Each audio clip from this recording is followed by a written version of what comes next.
I legit like I had it in the background because I was doing some stuff. I had it in the background, but when I heard Eli talking about the government's fake, I stopped. I that went to shit see a was stream. dope, dog. Yeah, I was I was dying. watching that shit too. Yeah, that shit's hilarious. Damn, chat is popping. What up, Ronaldinho Damn, or they did a John Ronaldinho? Morrison fucking painted Bad Bunny's car. Wait, what? That happened today? Yeah, it happened today. Poor Bad Bunny. It was this. It was this. Oh, and then they hit that motherfucker. Hell yeah. Hey, did you ever send the link for the recap thing that you watch? Yeah. You send it? I might need that again. I'll put it on the wrestling tab. What do you use a spare DP on? Surely a CDM CB, right? Oh, we'll talk about that. Actually, are you on Discord? If you're on Discord, shoot that. I'd like to talk about that. I'm gonna think it's a save for the summer window.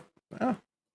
I don't think we're benching any of Jonah from the front five, so why not spend it on defense? The two French guys will probably both start. DP gonna be a wing with Cam. That's interesting. That is interesting. I got thoughts on DP, but we'll talk about it later on in about 14 minutes or so. But since y'all already here, hit them likes, Ronaldinho, hit them likes, the end. Damn, the end sounds dark, huh? Like if your screen name for YouTube is the end, it's dark though. Reminds me of some fucking Doors and shit. This is the end. Yep. My own. You just have Jeremy walk into the room with a fucking Indian costume. You'd be set. Yo. Hey, isn't that Johnny Cash? No, it could be. I know from the Doors, but it could be. It could be. What up, Julio? John Cash rendition. Julio, what up? Marite, says Cam. Man, it's interesting. Interesting, because we'll talk about that too when we talk about the games. But like, are we even running a Cam? Exactly, right. Like, so we'll talk about we'll talk about that in a bit. I called it. Chill. I don't. No. We ain't talking about that. Don't do that. I hate you.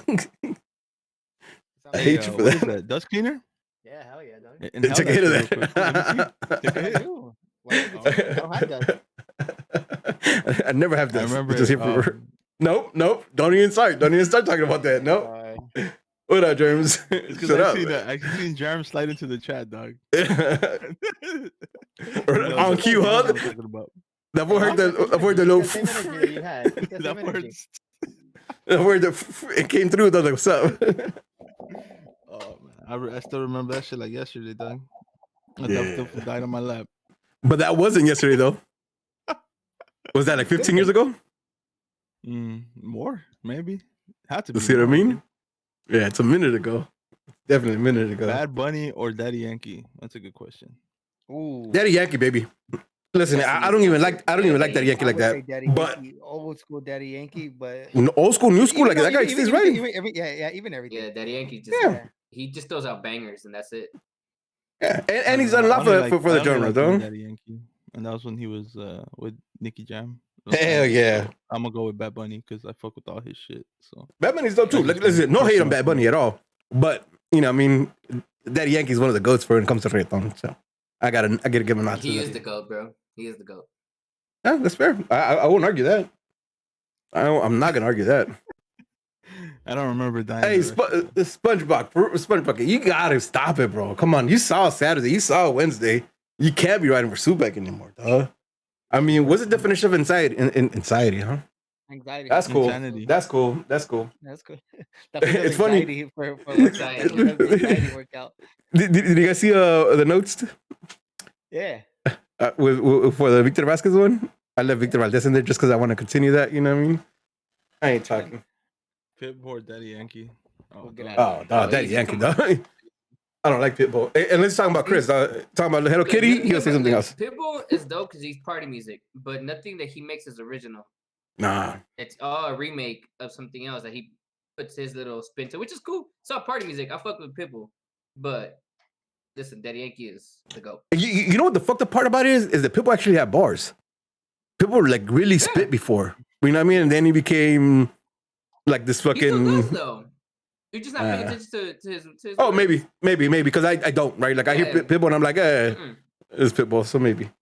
Perhaps. Perhaps. I think it's like you're just accustomed now to what he's throwing. Like it's just music. And It's just part and of I'm it. like, I remember the chorus. That right? I remember the chorus and not the actual verses. So you're right. You might be right. I hate saying right, but you might be right. Yeah. Damn, Justin Bieber or Luis Fonsi? I'm not even gonna get into this. I don't even want to get into it. That's easy, bro. That's easy. Justin Bieber, bro. Food. No one would know the song Despacito if it weren't for the remix. Stop. Oh, fuck that. The remix made that song. Oh, get out of here. Although I do like Justin Bieber in the remix, though. I'm not going to knock on that. I do like it. Hey, Justin Bieber or Juanga? Dude, Juanga's better than Daddy Yankee, Pitbull, and Justin Bieber combined. J Balvin Hello? or Maluma. J Balvin, baby. J Balvin. Maluma's trash. J bro. Balvin. Maluma just has like 2 good songs. Maluma, That's it. Yeah. Yeah, J J Balvin. Balvin. I fuck with J Balvin, though. It's a knockoff of someone else's song. We just this or that, huh? All right, keep throwing it. Keep throwing it. This or that. Keep throwing Bieber's a it. sensitive topic, huh? Yeah. I don't know why. I like Bieber. I've been a believer since day one. Nah, it's because this topic came about when I was drunk and I fought hard for that shit. I fought hard for the You were yeah, pro pro Bieber, right? Yeah. Oh yeah, hell yeah. Yeah. hell Yeah, it's pro Bieber. Started at JT Bieber, huh? Yeah. That's what it was. JTB. Yeah. Yep. Damn, dog. Why Jeremy attacking you for, dog? What you do to Jeremy? Huh? What is Jeremy attacking you for, dog? Jeremy's coming at your head, dog. Juan Gorchente? Oh, Juanca? Yeah, I fucks with that. I fucks with that. To me personally, I go Chente, 100%. Yo, Chente? Yeah. Yeah, 100%. I go Juanga, but Chente's nice when you're drinking, though. Oh, that's sick though. Hey, Chente's nice. Well, both of them are actually. I don't really have a preference. I like both. No. They're both good when you drink and you want to get in your feelings. You do that? That exactly, because you're exactly. Do that. Want to get in your I feelings? don't You really drink? catch myself listening to Chente or Juanga if I'm just driving, cruising. Yeah. Accurate. Mm-hmm. I agree with that. What else we Keep got? going. Jared Jackson never talk about Juanga falling off the stage. This motherfucker lost the knee in Miami. Yikes, guys. You chose violence, huh? You chose violence, dog. Yeah, we knew what he was doing. You see that? Hung up. Is it a songwriter? All right, so are we done? Is that it? Chente has a lot of Is that it ghostwriters. between this or that? Perhaps. We'll see. We'll see if the chat is generous to send some more. How you guys doing, though? No, nope. Never mind. Don't tell me how you guys are doing because I'm going to ask you that in about 10 minutes. So don't answer that right now. You guys do the whole Easter thing with your kids? Yes, sir. Yeah. We did. Sorry. I ain't doing that shit, though. I don't even know who's Champions League? I don't even know who's in the Champions League anymore. Let's run that right now. I fucks with that. Liverpool is playing Real Madrid.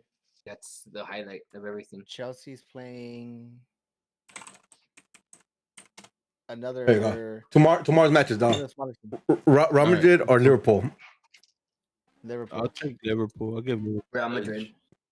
I'm gonna go Real Madrid too. Real Madrid in Champions League is something else. That's true. I give him that. City.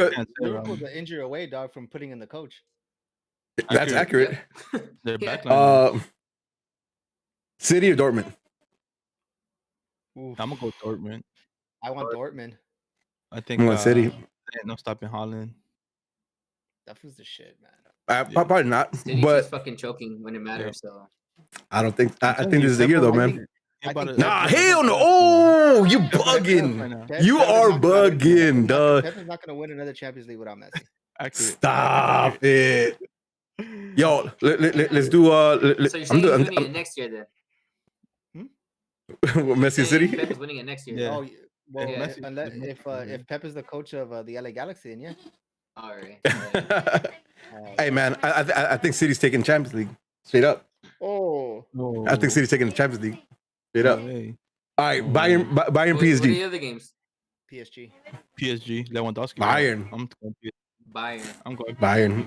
I'm going Bayern either way, even without Lewandowski. And then PSG all day.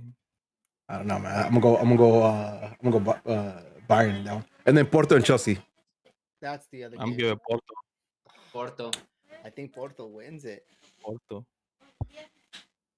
I'm going want Chelsea in Porto that. to win it. Hey, do the CONCACAF Champions League, though. Olympia versus. Oh wait, That that's should never. Should don't start. That should don't matter. That should don't start until we play in. Yeah. I don't care about that. All right, yo, we started 5 minutes right now. We just let people come in. No F1 talk today. Nah, this is not actually not around until next week. God, yeah, it's just like the longest ever, though. Fuck. Julio says PSG for champions. Leanne says PSG Porto. Man, Porto's gonna have a. Oh, Porto has to beat another big team. No, he has to beat a big team. So I don't know. I don't know about Porto, man. Although I do like Porto, but I don't know. Hey, I don't think they can do it. The last 5 minutes of the second half, of the second leg. Was Same game? wild. Yeah, that shit was wild. Header, that shit was dope. That shit was a good game. Hey, you guys see what happened with Pooley this weekend? He pulled something. He got Again? subbed in. Again? He got subbed into the second half, and as he was running out of the tunnel onto the field, he makes it like 4 or 5 steps, and then he walks back, talks straight to the trainer, and the guy that he got subbed off on runs out of the locker room like if he was cashing in the money in the bank and shit. No shit, I didn't see that. Damn. Yeah, he didn't even Hey, play. he stays injured, huh? Yeah, I he don't even does. think he wants to be there anymore, too. Yeah, it seems that's the case too. You know, it's weird, right? Because fucking Arsenal never play early, though. They always play. I mean, they never play late. They always play early, right? 4:30. This fucking weekend they decided to play at fucking at noon, same time as the Galaxy. So I watched the Arsenal game with no audio. I was watching the Galaxy game. I was just like good thing I didn't watch it though, because that was bad. Arsenal just Why? I mean, yeah, I did the same thing as you. I had the Arsenal game in the back, but I was focused on the Galaxy. I knew it was gonna happen. Question. I didn't know that they boiled yuca because they have there's a question on the chat. Fried yuca or boiled yuca? I've never. I mean, fried There's yuca only one to the answer death for of that. me. Fried yuca is like the ones that go into the sopa, right? Into like No, that's boiled yuca. boiled yuca. Sorry, boiled yuca. Yeah. Which I like too on a caldo. Boiled yuca Have is it by good. itself. The fried Fried yuca yuca with is the salsa actually- on top. With some curtido, though. Yeah, You that's throw me a little chicharrón in there, though. Nah. Papa. Nah, fuck that. You got the only way to have it is in the trash. That's it. That's it. That's a hot take. Yuca's That's a hot take. Nigga, Nah, Yuca's hot take, bomb, bro. it's fact. Yuca's That is the bomb. You most fucking overrated bug. Central American food there is. Hey, Yuca I is am fat. garbage. I got the authority in this. It's just good. All right. This shit is good, dog. I love me some shit. yuca. Boiled yuca is nuegados? I don't know that now. Yeah. But then that just you add a sweet to it. I'm telling you, yuca's so dope because of that. Because you throw in a caldo de res, it's bomb, dog. You throw shit fried up with a little curtido, it's bomb, dog. You throw a little sweet in it, it's just bomb. It carries anything bomb. I fucks with Yuca's yuca. trash, bro. Okay. Yuca's Vos sabes que comete mi yuca más mejor. Bro, you're not even Salvadorian. Shut the fuck up. I'm not, but I'm married to one. So I'm like, you know what I mean? I got the pass. Easy as that. Okay. No, you don't. Vaya mierda. Just Yeah, give me dude. mi Yep. yuca, Easy as bro. that. Easy as that. Easy as that, Papa. Easy as that, Papa. I got the pass. Before that, Roll gave me the pass. I've been had the pass. Miss me. You guys remember like the Dave Chappelle skit where they trade celebrities, like no celebrities by race? Oh, Remember yeah. Wu-Tang ends the up race being draft? Chinese? Yeah, exactly. The race draft. Yeah, there you go. Yeah, I totally would trade yuca out of Salvadorian food to like Guatemalans or some shit. Nah. I'll take it, though. I would take You that. guys can have that all day. I Claim would it all take you it, want. though. That's I would like take it if all we day, could do though. that. Yeah, and then I we would, take Pollo though. Campero. So there you Psych! go. Miss Nah, me! Pollo Campero. Miss me! Miss Nah, me! here. Nah, Miss. nah, Adios, you got adios, yuca, right, adios, boy? Nah. adios, adios, Nah. adios, Yeah, adios, take adios, adios, Tavi's adios. responsible for the pollo campero at El Acorazado. You guys can take that pollo campero. We'll take the pollo campero from. The OG one? Yeah. Nah, That's fucking hilarious. that's what we're gonna do. We're gonna do the draft. What up, And Eddie? then you guys can have yuca and we're taking pollo campero. SP Puro Pinche Galaxy. You fucking right. You fucking right. All right, boys, we're gonna get this started. We're back in a second.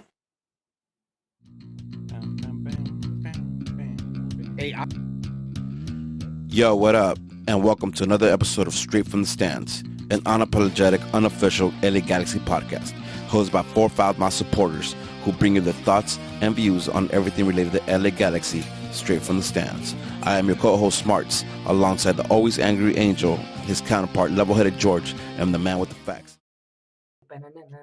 Good evening. Good evening. what up, y'all? How you guys doing?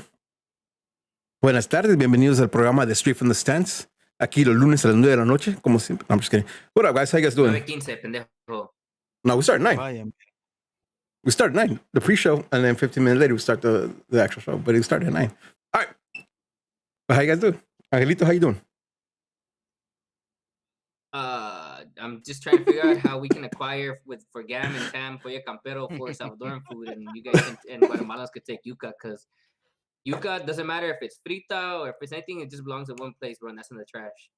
You're yuca wrong. Is trash. So you're wrong. Go ahead and everybody in the chat. We talked about a That draft. sounds like a Masa take, dog. That sounds like a Masa take. No, the certified Guatemalans in this group agreed that Pollo Campero belongs with Salvadorans Nope. and yuca belongs with the Guatemalans. So it's official. Yeah, Pollo right. Campero is now Salvadoran. Yuca belongs to the Guatemalans. Nope. Negative. Nope. We won't take Everybody hit F in the chat for Angel. I'm just gonna say all Central American food is fire except Nicaragua. Thing. What's Nicaragua's What you food? got against them? What the fuck they do to you? Food's not great. What's their go-to food? Plate? Hey, Alan. You can go on now. Man, but it's not great. I remember I tried it like a while back, and I was like, "This is not it." It's kind of like how Angel sounds talking about yuca. That's what it reminded me of. But yuca's fire though. You tripping though? Nah, psych as fuck. Yuca's Bingham. Yuca's David Bingham. That's facts. Trash. Hey, God, I put little man in timeout, so don't worry about him. George, how you doing today? Damn, I was about to go off. No, it's all right. Not the fuck. No, it's all right. No, it's all good. George, how you doing? That shit don't faze me. I'm chilling. Listen, they out here doing all this. Good. Yeah. It's how was the weekend? WrestleMania week. Had a good weekend with the family. I can't complain. Really good weekend with the fam. We were at a Space parents' house. We didn't have yuca. We had some carne asada. That shit was fire though. Always. Oh, that's just hilarious, bro. Yuca's trash, bro. It is. Masa, how you doing? Huh? I'm chilling, bro. Oh man, that's hilarious. I got off of work late. See, yuca, bro, that's like how trash it is. Halfway through my cafecito, bro, hasn't kicked in yet. I don't think it might, but yeah. Go ahead and Starbucks coffee I got you last time, dog. Go ahead and the Nespresso, dog. The Nespresso coffee is stupid fire, bro. Did you get it? Did you get it already? No. I had some yesterday though. Make the move. Make the move. Yeah, I think I have to buy one. Oh, there it is. All right, man. That's a weird intro and not how you guys doing, but let's get it started. I'm doing great. Great. Let's get it started. Let's talk some LA Galaxy because we got some stuff to talk about. We actually got 2 games to talk about this week, which feels good. We haven't had a discussion like that in a while. But let's start off with the rumor, which may not be a rumor. If you listen to us on Tuesday or Wednesday, you go check your Twitter feed. We might have signed them already, but Kevin Cabral is back out here, right? And now it seems like it's a done deal, right? A lot of accounts are claiming it as confirmed as the deal done. 5 mil, 5.2 is another number I saw. Either way, it seems like he's gonna be a young DP. I know we talked about him a couple weeks ago, but we're good with this. We're good with Kevin Cabral. Nothing against it. You know, I went back and saw some of the highlights. Actually, Masa, you posted up a video. Yeah, I found like a longer one, and you know, when I seen it, I killed I think 4 minutes of it, and it still had 6 minutes to go, and I was like, I'm posting this shit up. This shit is tight. Yeah, so. Yeah. You know, one thing that came out of that was one thing I noticed from that video is his touch and how fast he can move the ball at his feet. Right. I don't think he has a shit ton of pace, but I think, and you're not making that any better, Angel. I don't think you have a lot of. I don't think he has a lot of pace, but he has the ability to cover a lot of ground quick, right? Because he kicks the ball, he has a heavy touch, but it's still controlled. I don't know. It's weird. I really like the way he moves down the wing with the ball, at least from the highlights. And I'm hoping to see that with the first team. Rumored to have landed in Arizona on Sunday, right? That was what the rumor was going around. Yeah. I don't know. Can't confirm that. We haven't seen him yet, but it seems like he's landing. We didn't address when we talked about him is the fact that according to the reports, right, that his brother's coming along for the second squad, basically G2. Oh, I didn't even see that. The Pavon deal. Yeah, that's right. Pavon's brother was here too, huh? Yeah. First year, yeah. I forget about No, that. for like half a season, just to make it happen. Okay. They're getting 2-for-1 deal. Yeah, basically 2-for-1s like okay. that. I'll take it, man. I'm taking it. I'm interested in seeing him with the team because sorry, it's League 2, right? It's League 2. So I don't know. I don't necessarily know like what the skill level is at in that league, right? So I'm interested to see how he performs with us. But I can't be mad at it. I mean, 21, right? That's good. That's a very good age, and it seems like he has promise. So I'm happy with that. So that was just a quick update on that. Victor Valdez. Nobody. All right, fine. I don't know if you're talking about the G's2 player or if you're talking about Victor Vázquez. Right, accurate. That's what I want. I do, dog. I believe in the youth. I believe in the youth. No, Victor Vázquez is in Arizona. We finally saw a short little clip of him in some G's gear. I'm excited, but I got a question though, right? Like right off the bat. What's up? The way we've been playing the last 2 games, and I don't want to go into the games. I just kind of want to talk about like the formation and the players in there. Does he slide right in? Can we slide him right in and win his positions? For now, yeah, possibly. Really? Where do you the where way that we've been playing the last 2 games? Tinfoil hat, me. 3 games, trying to sorry. make it happen. I think that Greg is playing a formation that potentially could happen if Victor is not in the squad. I think right now, this is just me. I don't think that you slide in a veteran, but there's no other reason why you bring him, especially we'll get into it, especially the way that we saw formations line up in the games that we saw. But I think hopefully it's a formation thing where he's trying some things out and he's not kind of set in stone. And in case players are missing, that's where we're gonna revert to. You never know. Yeah, interesting. Manger, you got a take on this? No. With that being said, it's an episode straight from the stands. I'm about to kill the show right here. What you got nothing to say? I'm killing it. right there. All right, listen, and I think we'll talk a little bit more when we start talking about the 2 games, the midweek game and the weekend game, and then maybe we could bring them in there. The last thing I want to talk about before we hop into those games is Chicha had an interview with Tudene. I'm not really sure what show it was for. I just kind of saw a link and I saw it and I heard it. He was really talking about the Mexican national team, but this is something that kind of caught my attention. He said, todos los equipos, solo uno me ha costado trabajo. Oigan, no chinguen. Right? He pretty much saying, he mentioned, everything outside of Chivas, Guadalajara, Man United, Real Madrid, Bayer Leverkusen, Sevilla, saying that he performed, right? Maybe not great, but he performed in all these clubs. He came here, he wanted to perform, he couldn't. He said, just give him some space. He's trying to. But he talked a lot about like the team that he has around him, and some of the criticism that he got for like having a team last year and it didn't work out. And he just kind of took it in the chin and said, "Hey, it just didn't work out. I tried, right? I tried. It's pretty much what he's saying. I tried. It didn't work out. I'm human. Just didn't work out for me. But we're coming stronger." I do like the fact that he's taking it in the chin, kind of saying like he's not hiding from it. He's not necessarily running away from not performing it last year. So I do like that. Couple that in what we've seen on the field. I'm kind of ready for this comeback season, for this turnaround season. So looking forward to that. All right. Since y'all don't want to join me and talk some shit, how about we talk about the midweek game? Now let's talk some shit. Let's talk about the midweek game. This is the first game on Wednesday versus second game against New England Revolution on Wednesday, where the Galaxy ended up going down 4-1. Fuck the scoreline. That doesn't matter as much, I think. But let's talk about this game and let's talk about how we came out in the first half. As I think some of us expected it, as the way I think it was George who mentioned it, but we thought that we were going to see more of the youth coming out early in the second game because they didn't get a chance in the first game.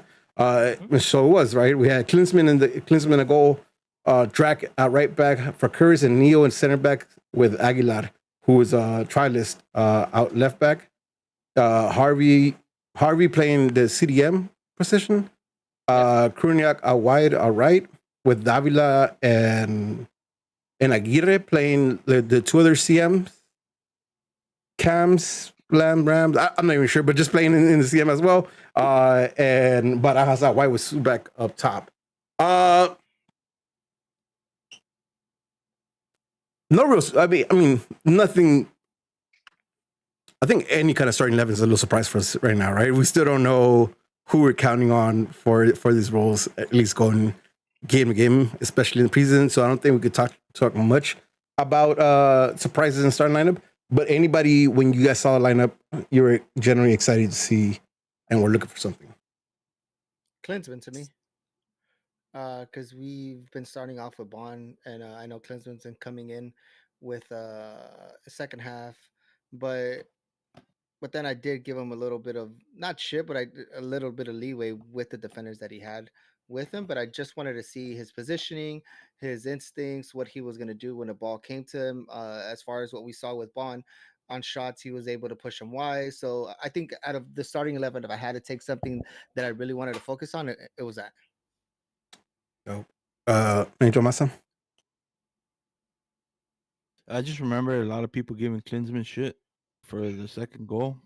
But me and Angel watched this game together, and I was like, yeah, he could have done better, but they left man open, like wide open. Where was the defense at?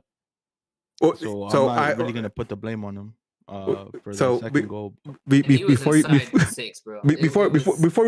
we go there, like I was just asking, like from the start lineup, because like, we'll break it down and go through it. Like I'm just saying, were you guys excited to see anybody in the start lineup? Because I know it's not what we're gonna see often, like just from the names of. See the starting lineup, because I obviously the kids, right? But I was very intrigued to see how they were gonna play, because it was the same formation. Obviously, just a few different players in different positions, but at least it seemed based on where everybody was playing, right? So I was curious to see, hey, what can these kids do based on what we saw in the first game, and the philosophy that Greg Vandy is implementing, right? Because they don't have to play the exact same way as some of the guys played in the first game, but is the intention there of what they're trying to do? Maybe they're not going to execute it at the same level as some of the guys did in the first game, but are they at least following the philosophy? Are we pressing high? Are we staying in that shape? Are the two guys that are playing, Lamb and Ram, actually playing those positions? Are they following the instructions? And are we still getting caught on certain counters or things of that nature? I know one thing, we'll talk about it, but it's also where are some of these players that played in the first game, how are they looking in this game, right? With other players that are supposed to be on par with them. Are they standing out? Did some of these guys have, like, I know we but we had some concerns about Jalen Neal in the first game. Because shout out to Massa, because he's the one that acknowledged that Jalen Neal was not playing his right role; he was playing out of position. So I was very intrigued to see, okay, well, how's he going to do this time? He's playing in his true role as a center back, right? This is where you're supposed to shine. So things like that, that's what I was looking out for. Things of that nature. The formation seems to be the same, and are these guys going to be following the philosophy that Greg Vandy is trying to instill 2-3 games in? So kind of going on what you're saying, like I think the one big thing I was looking at was Jalen Neal at center back, right? Because I want to say I like this kid, but I didn't like what I saw from him as right back, right? So I wanted to see him in his natural position as center back and see what he did. So that was one thing that I was really excited to see. And now let's start talking about it, right? Because this game starts off decent enough, but we give up a goal pretty early. That kind of puts us on the back foot, right? With Furkan, kind of it's just a bad pass to the keeper. It puts the keeper in no man's land. So I can't, we're talking about blame. Like you can't blame Klinsmann for that. You could definitely blame Furkan for that pass. But also, like, it was interesting to see his response to that, right? Because he is one of those young players who's probably going to see his minutes in G2. Can you come back from making a mistake early on in the game and costing a goal for a team, right? Against your team. Yeah. And in my opinion, I think he did. You think he can? Okay. I think he did. I think it did. I think if you compare him to Jalen Neal, I think Jalen Neal had a better showing right? But I'm not going to be critical, at least on for Cross. But let's talk about that. Let's talk about the first half in general. Like, give me some thoughts. Give me some things that stood out to you guys. Anything you guys want to talk about of the first half? Because again, we'll break it down similar to what we did last week, where we talked about the first half when the team had, or the first 60 or whatever, where you saw one nuclear of the team versus when the other team comes, or the second half when the other players come in. So let's break out the first half first. I'll go first.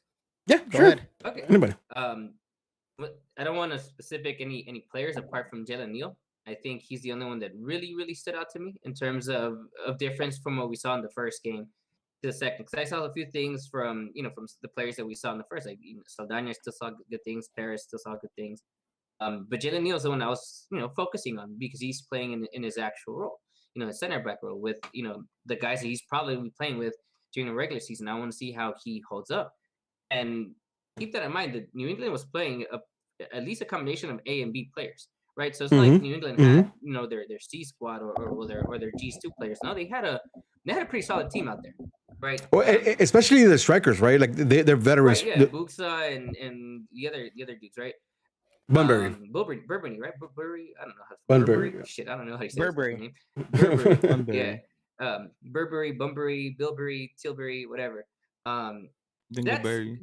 Dingleberry. That's very that was crucial to me, right? Because I want to see, okay, how does Jalen Neal hold up? And you know what? Quite honestly, I thought he was the best player out of everyone that was out there, at least relative to position, because he stood out. He didn't do anything bad. His passes were precise. And a few times you saw him that he wasn't necessarily afraid to push out of the back with the ball at his feet, and he looked good doing it. I see Steres doing sometimes like, oh, are you gonna trip? Are you gonna trip? Are you gonna fall over yourself? Like, no, this guy actually looks like a real soccer player. Not just an athlete, he looks like a real soccer player. So I'm impressed with what I saw from Jalen Neal. At least I did like his patience on the ball, right? A lot of times we see center backs are quick to boot it or to give a quick pass out just to get it away from their feet. He looks comfortable with the ball at his feet. Not really surprised, but at this level, like having the confidence to hold the ball and make sure you're giving a good pass. Although he had one or two that weren't great passes, but he has comfortable having the ball, and I like that. I like that from a center back, especially when we're trying to implement the game we're trying to implement. You see the two center backs a lot of times in the back line by themselves because the wing backs have pushed up a little more. So having a center back that's comfortable receiving the ball and looking for the outlet pass is fucking clutch for me. So I did like that a lot. What you guys think about Drac? Because Drac is the player, in my opinion, who stood out for me. Right, I like him a lot, but I'll not talk about him. So I just want to hear some of your opinions about that kid. And that's the rookie, right? Because he played in the first game, right? In the first official game he played. Yeah, but he came in as a sub. We didn't see much of him. He was really out of the game at that point. That's when we made the 100 changes and the team just got completely dominated by New England. But even then, I still think from the first game carried on to the second game, I enjoyed. There's things with players that you could see that their mentality is there, and by mentality I don't mean like, oh, how strong mentally are you, but like you see what their intent is with the ball. You see what's there. Some things obviously don't knock, but I could see the potential in playing him, and I could see why having him on the first team in learning on players like Villafania, like veteran defenders that could probably help us out in the long run. You guys know me. I've never been the biggest one to talk about the youth and be an advocate about it, but it's interesting to say the least for me. Well, you know what? Who? He plays left back? Right back. Right back, but I was talking about the defenders in the back line as veterans. To what George was saying, that was one of the things that I liked a lot about him was the fact that he knows how to read the game. Right. You could tell that he's young. You could tell that he still needs some finessing. But I like the kid, man. I like the kid both defensively and as an outlet to push that wing when he needs to. Like the kid, he's ballsy. You know what I mean? Like he's ballsy. He has speed and he has the touch. I liked it. He was whipping the corners in like with a nasty bend. Every single corner he took was like whipped in to a good spot. Maybe not a lot came from it, but he's putting it in the spots where he needs to. I like the kid. For him being a rookie, for being the draft, he's the kid we picked up in the draft, right? I'm not mistaken there, right? Yeah, I like him. I thought he was impressive. Masa, you got any thoughts on him? All was good up until he got gassed out. Yeah. Other than that, I think he was super solid, especially like you said for a draftee. Um, I have no complaints with him. You know, maybe the sub should have came earlier, but it is preseason. You're here to get game fit. And I think that's just what he's missing. If he's not on the first team, he's definitely gonna be playing a lot of G2. So at Yeah. least for me, he's getting signed for sure. Um, so yeah, it's all positives for me from him. Just conditioning and that's it. But that'll come with time. Not worried about that. Brian Lobos on the chest says drag played forward. He got Gyasi Sargis. Yeah, so I think that I might be wrong. I was asking you guys drag because that's why I see plates. I don't remember him playing left back or right back. I remember him playing at some point he's like left mid. No. He played forward. So he's the thing, right? And again, I might be wrong, but I think I'm right. Like most of the time. But that's besides the point. All right. In the combine, they actually told him to play like so when they were practicing, they actually told him to play right back because they saw something there. And that's the reason he got drafted. So like, because he was in the bottom of the list when it came to strikers, and then he played the combine games as the right back, and he moved up that chart. So yeah, so maybe he did get Sardes, but he got Sardes, and it actually benefited him because he got picked up by the G's, right? So that's cool. What about Davila? So he's a converted. Right? I'm sorry, go for it. He's a converted forward. I think so. Oh, converted into right back, left back. Mm-hmm. Okay. Mm-hmm. I think so. What about Davila? You know, and I'm gonna reserve my judgment on him because I didn't like what I saw from him. Apparently, you guys did. And maybe I just didn't know this about him. So I'm gonna look at him from a different perspective and see what he's like next game. Yeah. Fair enough. Another kid that impressed me was Davila, and I think more so in the second game, but this game too. I think Davila is the one who pings the pass to Kroniak in out wide, and he creates his. Was that what the goal might come in from there? But he creates a chance for Kroniak running the wing. He comes in, he takes a shot, and I think rebounds. And the first time shot from the rebound is where we get goal. But that kid Davila, he has a foot on him. He could ping a pass really, really nicely. CM standing 6'1" with that skill, with that control of the ball. I like the kid a lot too. You guys notice him at all, or it's kind of hard because you don't no names in the back. Yeah, that's the second game. All right, so save it. We can talk about it in the second game, so we don't get too messed up. Somebody else who saw like be a force at least in the first half of that game was cool. Something about Koriniak.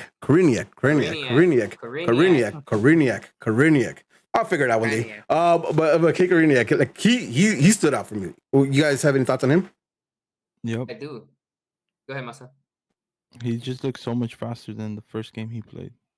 Like his pace was crazy for someone that tall, and the control on the ball. Like he's faster than what he looks like. And he's strong, bro. From the first game, he looked a little slow. I was like, I don't remember this for being this slow. And then the second game, this last one on the Wednesday, I was like, yo, there's the boosties. And what I like about him, he has that intent to go forward. Like it's like he's not scared to take players on. So I mean, that's always a plus for me. I think he'll get some good minutes this season, hopefully. You know what I think is interesting is because you're right. The kid is not slow, but he is big though. He has a big body, right? So like lots of times I don't expect him to be that fast, right? Or he might even look a little slower than what he's actually moving. There's this play specifically that I remember that I thought he wasn't getting to. There's a long ball end line, and he runs. First half, yeah. He runs and he gets there, puts in a really, really dope cross that Subek was nowhere to be found for, but he puts in a cross. Let me just start by saying I didn't think he was going to get there, right? Same. And the fact that he got there and then he was able to like, get there with enough time to put in a really good cross was impressive to me, right? Because I thought it was a dead play. I thought he shouldn't be killing his energy like that, and he did it right. And then unfortunately, Subek's not hungry enough to go after every single ball, right? Because I think that was a sitter. Hungry enough, though. I just don't think he's talented enough. Say it. Capable? Nah. He's not capable enough. No, Subek. Oh, Subek. Oh, okay. Any other thoughts on yes, that's what I'm saying. Oh, okay. I don't know. I was waiting. Okay. Fuck you guys. Because I called this shit out last season in preseason. he looked this good. He did it a lot, and I was excited for what he was going to do in the regular season. But I don't know what the fuck what his issue was with Korenik that he didn't play him. Right, and he didn't do anything wrong during preseason. I thought he earned minutes. But I'm not gonna go down the GBS thing because we have people on his side and not his side. I'm on his side. That's a whole different story. I want to keep seeing this from Korenik, right? Because I don't think I saw enough. I don't think Greg Vanny played him enough this past game also to see what he could do. Listen, I don't know why Zubak. I would have preferred to see Korenik on that side. My personal opinion. Talking about Wednesday. Korenik showed me what I have seen from him before, and what I was hoping he, at least get an opportunity to be a backup, at least, in that depth chart for that wing role. And I thought that he showed it again. I agree. To be clear, I'm not expecting that I'm not saying he's a starter. I'm not saying he's a starter. To be clear, right? I'm saying that he's done enough, from my opinion, at least to warrant more chances and opportunity to show he can at least get a spot as support. Since you're, and I'm not either for or against, but question just to clarify, if you had if you looked at the bench, you see Dunbar and Kraniak warming up, who are you going to put in first? Yep, I was going to ask that question too. Probably Dunbar. I'm putting Dunbar. Probably Dunbar. That's a good problem to have. And that's it, right? Because George really took it out of my mouth, because I was going to ask that, because in my picking order, just off of that game, I think Kai Korenik is ahead of Dunbar for me. Really? Right? Yeah. Off of that game. Mm-hmm. Yeah. Oh wow. Yes. For simple reasons, right? And one of them is just their physical build, right? That's fair. The physical build is fair. One is just a physical build. Can't compete with that. And two, the clarity that I saw from Korenik. Like, he drove to a box and he was gonna shoot. He knew what he was gonna do. He ran out wide and he was gonna cross. He knew what was good. Like it's the sense of clarity of what he's gonna do next. I really, really like from Korenik. When's this game, right? Like I really tried, and also like that combination of having Drac and Korenik in the same wing, like, was tearing that apart, because both those guys had pace, and both those guys were moving like together, like overlapping each other, and I think that drove. Who was out there? Was that AJ out there? Bro, Drac played on the right. Yes. Short socks, like real short socks. Yeah, I know exactly what you're talking about. But I remember, was it Krampus for Canis? Krampus. He's playing center back. Wasn't he playing? RCB. He's playing RCB. RCB. Yeah. Fuck. I think Masa said RCB. Then I gotta watch that again. I guess I don't know. I Good luck. I can't find it. Neither of those two guys. So maybe that's why I still look distorted in my mind. But I'll see that again. I'll see. I definitely do agree with the Korenik thing, though, in terms of being everything you said about him. But I don't think that I don't think he was better than Dunbar. Again, listen, we and that's fine, right? Because I'm not saying I hate Dunbar. That's not what I'm saying. I'm saying I like Korenik better. Yeah, but Dunbar has his things too, so I see it. But let's talk a little bit about what did you see though. I'm curious because George hasn't really chimed in on this topic, right, regarding Korenik and Dunbar. What are your thoughts? So that's why I asked, because I personally thought that you were going to go Korenik, but to me it's Dunbar. And we spoke on it on the last episode as well. I like the fact that he's not afraid to take chances. He's not afraid to do some things that a lot of players that are young would try to limit themselves because they don't want to mess up. They have that thing in the back of their head. If I do this, the coach might not enjoy this.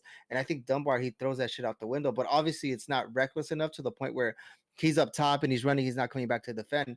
It's those one-on-ones where, and to Rudy's point, when he was saying Kraniak he knows what he's gonna do. He has this locked in. And to me, it's like okay, everyone has a plan until they hit a wall. So what happens when Kraniak hits that wall? And I think Dunbar is easier. It'll be easier for him to get out of it and kind of adjust to whatever the defender's coming up to him than Kraniak does.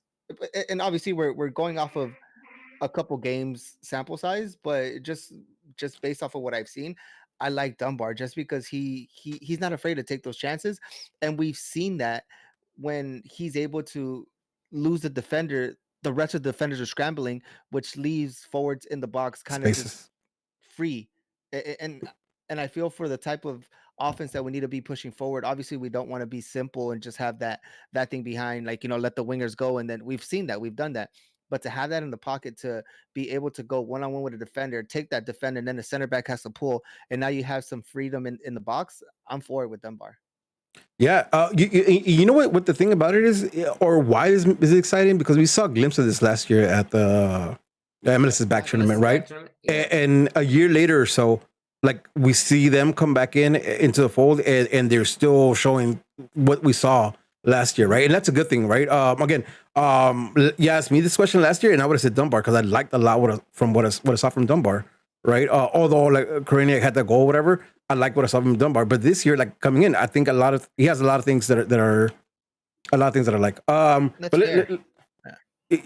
Again, right? Like I'm not complaining. Like you guys put up points for Dunbar, and I'm like, right? Because like I like them both. Pecking order is what I was. I was a little bit. I know we're talking about Saturday yet, but that's where I was a little confused. And at this point, I imagine it's Greg Vanney just trying to give Zubak something, right? Some playing time just to showcase himself and a little bit of respect for being the older guy there, right? Because realistically, fucking Zubak is trash, and we all know that. Easy. Koreniak would have been a lot more effective, in my opinion, playing in that role where Zubak is. Yeah. I don't know. Do you guys feel the same way? And I know I'm jumping ahead, but that's why I want to bring it up because that's what I would like to see. I would like to see Dunbar on one side and Koreniak again. I would like to see that again. The thing is, I really think that it's Vanny letting Zubak shoot himself. Just go ahead, kill yourself, right? Like just it's because it's end your life. No, I don't know. Yeah, not maybe that far, but I'm saying like your G's career, like, I mean, because like again, like he's getting him all the opportunities, right? We've seen him out as striker, we've seen him out wide. None of them are convincing. Some of these kids, even the trialists, right? Because we'll talk about Aguirre right now because that's somebody who stood out. They look like they have something. Well, I can't find a single goddamn thing I like about Zubak. Me and Jeremy were talking about how he has one cut in. He always does one cut in right, but he needs to let the ball go. And the second follow-up, because the follow it just goes to shit. It's crazy. I said this. We were texting each other on Saturday, not to get ahead, but I was like, yo, like I was already frustrated. I was like, man, fucking Zubak, dog. He does one right, and then he fucks up the next one. Like, God damn. Jeremy called it. He says he has one cut in, right, or cut out, whatever it is, one of them, and he has to let go of the ball, but he doesn't, and then he tries to either like, get ahead of the flare or do another cutback, and they always fail. So like, Zubak is hard. It's hard to defend them. Sorry, Sponge Bucket, but it's hard to defend Zubak, dog, at all. All right. But let's talk about more about this game. So we already talked about first goal. First goal, I think it was obviously a mistake from Furkanis. I think I got his name right. It's obviously a mistake from him. Again, it's early on, so I let it go. The second goal, though, let's talk about the second goal because there's a couple things I didn't like about this. One, I think the biggest fault comes down to Klinsmann, but I also didn't like the fact that I didn't like how unmarked Bunbury was for that goal. Right, that's a header, right? Issue right there. Yeah. Yeah, no, 100%, 100%. But all right, let's talk about that, and then we'll talk about why I think Klinsmann had bigger fault of this. I want to hear why Klinsmann. No, fuck that. I get to it. I want to hear why Klinsmann is the biggest fault of this. I do want to hear this. Fuck everything. Because the key. Who? Who's the fault? Klinsmann. What did I say, Klinsmann? I think never mind.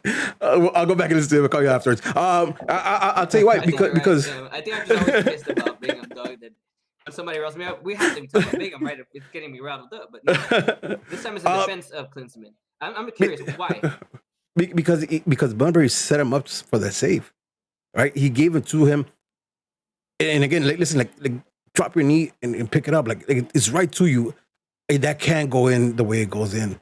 It just can't, especially when you have Bond on your heels, right? Bond is going out the way to make some of these blocks. You get a sitter and you eat it, bro.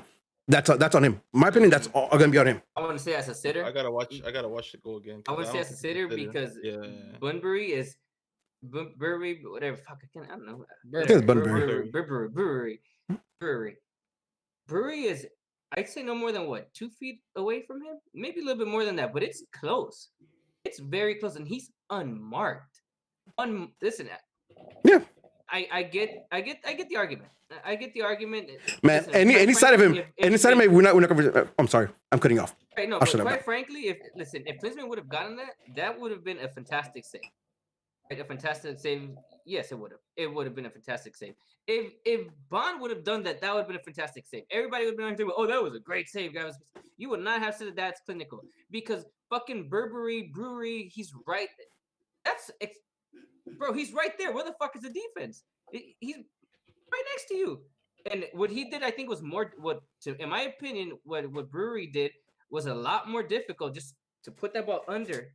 Like that. I think it would have been easier to go to the sides than it would have under the legs. I don't think that was even intentional. I think it just happened that way. All right. All right. Let's say what everything says right. We need keepers to make those saves, though. Right? That's the only I'm thing sorry. I'm sorry. Like I'm gonna give you fine. I'll argue. No, okay. Listen, but it wasn't because it was a goal, and that's the problem, right? Like again, I can argue this forever, and I don't want to. So I'll say this, right? Like our keepers need to make those blocks. Easy as that. Like because that's a savable block. It goes any direction, to the left or to right, any little bit, and I'm not talking anything about it because you're right. You're this close to him, but if it gets dropped on you. And you remember, like, this squeezes by him, right? It's not like it just gets by him. It squeezes by him. I need him to make that block, right? How many games have we lost on a goal similar to that? We need to make those blocks. I'm sorry. Like, I'm not cutting it any slack. I think he should have done more than that. Hey, that's fine. We can disagree. We can. 100%. 100%. 100%. You made a good point, Rudy. I think you made a good point.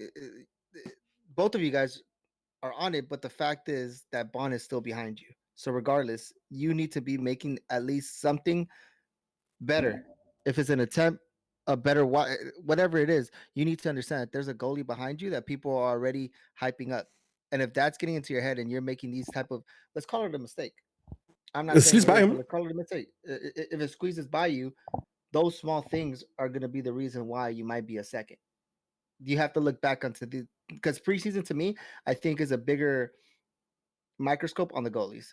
Because usually when you go into a preseason, a lot of positions are kind of filled. You already know what's what. Coming into this preseason, as far as goalies, it was a clean sheet for us. We didn't know what we were going to get. We had Bond, we had Klinsmann from last year, but he didn't really have anything to show because of what we had. So you need to be making these saves, or you need to be looking at least better than the person that you're fighting against. And we've said this going into plenty of times. We just want people competing for the position. And at this spot, you need to compete a little bit better. Yeah. Listen, again, I'm not saying. So you guys think he's had a bad preseason? No. But I go for it, George. Sorry. I'm not even talking about bad. It's just you need to understand that you need to have a better preseason than the person next to you. It's not that you're doing bad. I'm not saying that he should. I'm not saying that he shouldn't be playing. No, because if during the season we go out and Klinsmann is one of our starters, I'm not going to be like, oh shit, like, oh, why are we doing this? No, you're not a bad goalkeeper, but you need to understand what you're playing with and what you're playing against. Yeah, don't get me wrong. But yeah, of course. That's not what my issue has been. This goal that you guys are. Don't get me wrong. Don't get me wrong. I'm not saying this is we're like in big trouble with Klinsmann. That's not what I'm saying. No, right? What I'm saying. By the way, this is a good argument. This is not like I'm saying either or is bad. What I'm saying is, and I'll give you examples, right? Like Klinsmann's made blocks that perhaps he shouldn't because they were like really good saves, right? In my opinion, I think that goal that goes, the second goal that goes in, it's savable. It's super savable, in my opinion, right? I need the Galaxy keeper to save it. And that's what my problem is. Again, so from my opinion, I'm chucking this one, given a lot of mistakes, because he should never be that free to get the header on. I'll still put it on Klinsmann because he got there. Or he didn't even get there. He was on him, and he should have saved it, in my opinion. That's fine. I mean, I guess that's okay. I just personally, I think it's a bigger issue. The fact that you have a striker as clinical as Blueberry has been, right, throughout his career. Well, that was a challenge. The fact that he's jumping alone, that was a challenge. That was always going to be a challenge for Josh Drack, for Connis, Jalen Neal, and remind me who's our left back. You remember who was the left back on the top of your head? Was it Aguilar? For this game? No, Villafana didn't start this game. It was like whoever it was. Like that was always gonna be a problem, right? Because you're talking about 4 kids versus somebody like Bunbury, and maybe not anymore, but somebody like Bunbury who's been a proven striker nonetheless. Like, so I agree, it's defense, also not the sample, not versus who we think we're going to be our starting four in the back line. So I agree, it is an issue.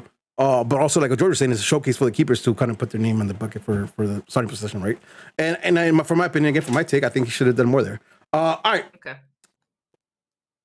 Go on, right? So go down 2-0. This is what, 20 odd minutes into it. We're down 2-0. And then we get that ball ping that I was talking about from the Vida to Koreniak, who, smashed it down the wing. First of all, like, that ball is amazing because it just leaves him open. It gives him space to run. Make a decision on what he wants to do when he gets inside the box, and I think he does everything right. The goalie comes up with a good block, but Aguirre, was that right? Was that Aguirre right? Yeah, Aguirre is able to clean that up first time in a goal, 2-1, and that's how first half ends. I gotta say, like, when the first half ended, I was not upset about the 2-1. Right? I figured I'm gonna go ahead and 2-1 at the half. I was not upset because, first of all, I don't think that first goal happens every single game, right? Like, it happened this game, it happened preseason, it happened. Let it go. I don't think that's something we see, often. But the rest of the game, like, the rest of the first half, I was not mad. I thought the G's, or the young G's, had held their own, and it caused them problems. They just kind of, they didn't get the goals they needed to, but they caused them problems. What's your thoughts on just kind of recapping the first half? What's your thoughts on the first half? Anything we missed? Anything we didn't talk about? I'm glad they actually got to go into the first half. Going into 1 to the half is not bad. I'm cool with that, and I kind of saw that as the silver lining of the half. I didn't, to be honest with you, I didn't expect much. I think I'm one of the few on this pod that could care less. I don't want to say care less, but don't expect much when it comes to youth. Fair. I remember the goal now. It was that Barajas goal, right? Is it Barajas? Yeah, Barajas. Yeah, it was Barajas. Okay. I thought it was I remember I really liked that finish because, listen, what I mean? I would just fucking let it rip. And you talk about calmness. Remember how you talked about Jalen Neal being calm in certain situations where, other people like Steris would, same type of thing. And shout out to Barajas for that, because Barajas, I remember he could have skied it. This is Chicharito would have fucking hit the crossbar and kicked that out, right? At least what he's done so far. Shout out to Barajas for that, man. Yeah, it was a nice finish. Yeah, bottom left, good finish. Yeah, I just want to shout the kid out because I think he's a Charles, right? Yeah. Oh, so my bad. That's I'm completely wrong. That's Felix Barajas. He's the one to pull it back. And again, you said it right. And I said it when I seen the goal. Like, that wasn't easy. Because he still had the keeper side. He still had 2 defenders in front of him and one coming closing him down. So it was like 3-4 people trying to stop that goal, and he placed it really well. So yeah, big shout out to him. Make that goal, bro. Barajas, who's future G2, and then my friend George. That's it. I know make with that. The left. Facts, bro. With the left, yeah. Yeah. Again, it's silver lining, right? Like, they got to go back, and I didn't think they looked bad, and I thought they looked. They looked like they were following the same game plan as we saw, a few days before that when the first team was out, right? With some of the senior roster players, they followed the same game plan. So, like, to what you were saying, Andrew, like, did you see what you wanted to see with the younger players in the with? I did, and I think the most vivid way of putting it, and obviously this is the Wednesday game, so not every detail is still vivid in my mind, but the one thing that was vivid, and Masa can attest to this, both Lisa and Alice came out and, like, how they do, final score, right? I know, fast forward, final score, 4-1, they lost. And then I was like, oh, pues, typical Galaxy. I forgot what she said. And Elisa said something too, but I was like, no, actually, it's not, it's different, right? Because in previous losses, we were like, yeah, typical fucking Galaxy. No, this time, like, I liked what I saw from the kids playing against a well-structured Bruce Arenas New England Revolution. Yeah. Right? And there's a lot to take into consideration. That New England, and listen, some people think that they're a title contender this season. And that's that team had a combination of A players and B players, right? And especially when we talk about that first half, for moments that we actually didn't look bad. We looked like we had an idea, and every time, and you guys mentioned it, Rudy with your Koreniak, George with your Dunbar, obviously talk about Barajas. In some of these opportunities when we were going forward, there was intention, and we knew what we were doing. Rudy, you mentioned it last week. I think talk about basics, right? Simple intention when we were playing transition ball and things of nature. Yeah, I saw a lot of that, and it's a lot of more of the same of we've been watching. So Fuck the scoreline, except for that second goal. It's on defense, it's not on Klinsmann. Fuck Rudy. But I'm good. I'm good with what I saw. With the exception of for Krampus and Drac. And it's not that I think Drac was bad. Is I need to make an effort to watch him a little bit more. I think this other guy stood out more to me than he did, and that's why he's not vivid in my mind. And we get a chance to talk to him a little bit more, so I'm trying to speed this up because we're about 40 minutes in. I want to speed this up so we get the second game. We lost 4-1. No, just a little slower than that. But to that point, big changes again for the second half, where you saw Augie come in, Sasha come in, Dupuis come in, Dunbar, Perez, Villafana all come in in the second half. And you know why I don't like this? Because it takes a while. I don't care who you are. It takes a while to get it going in the second half if you're making changes like that. Right. And this game was no exception. When those changes came in, the pace of the game changed, the intention of the game changed, and the players, our senior roster players who came in, weren't up to speed with the game. Right. So like the first 15, 20 minutes of that second half, pretty bad.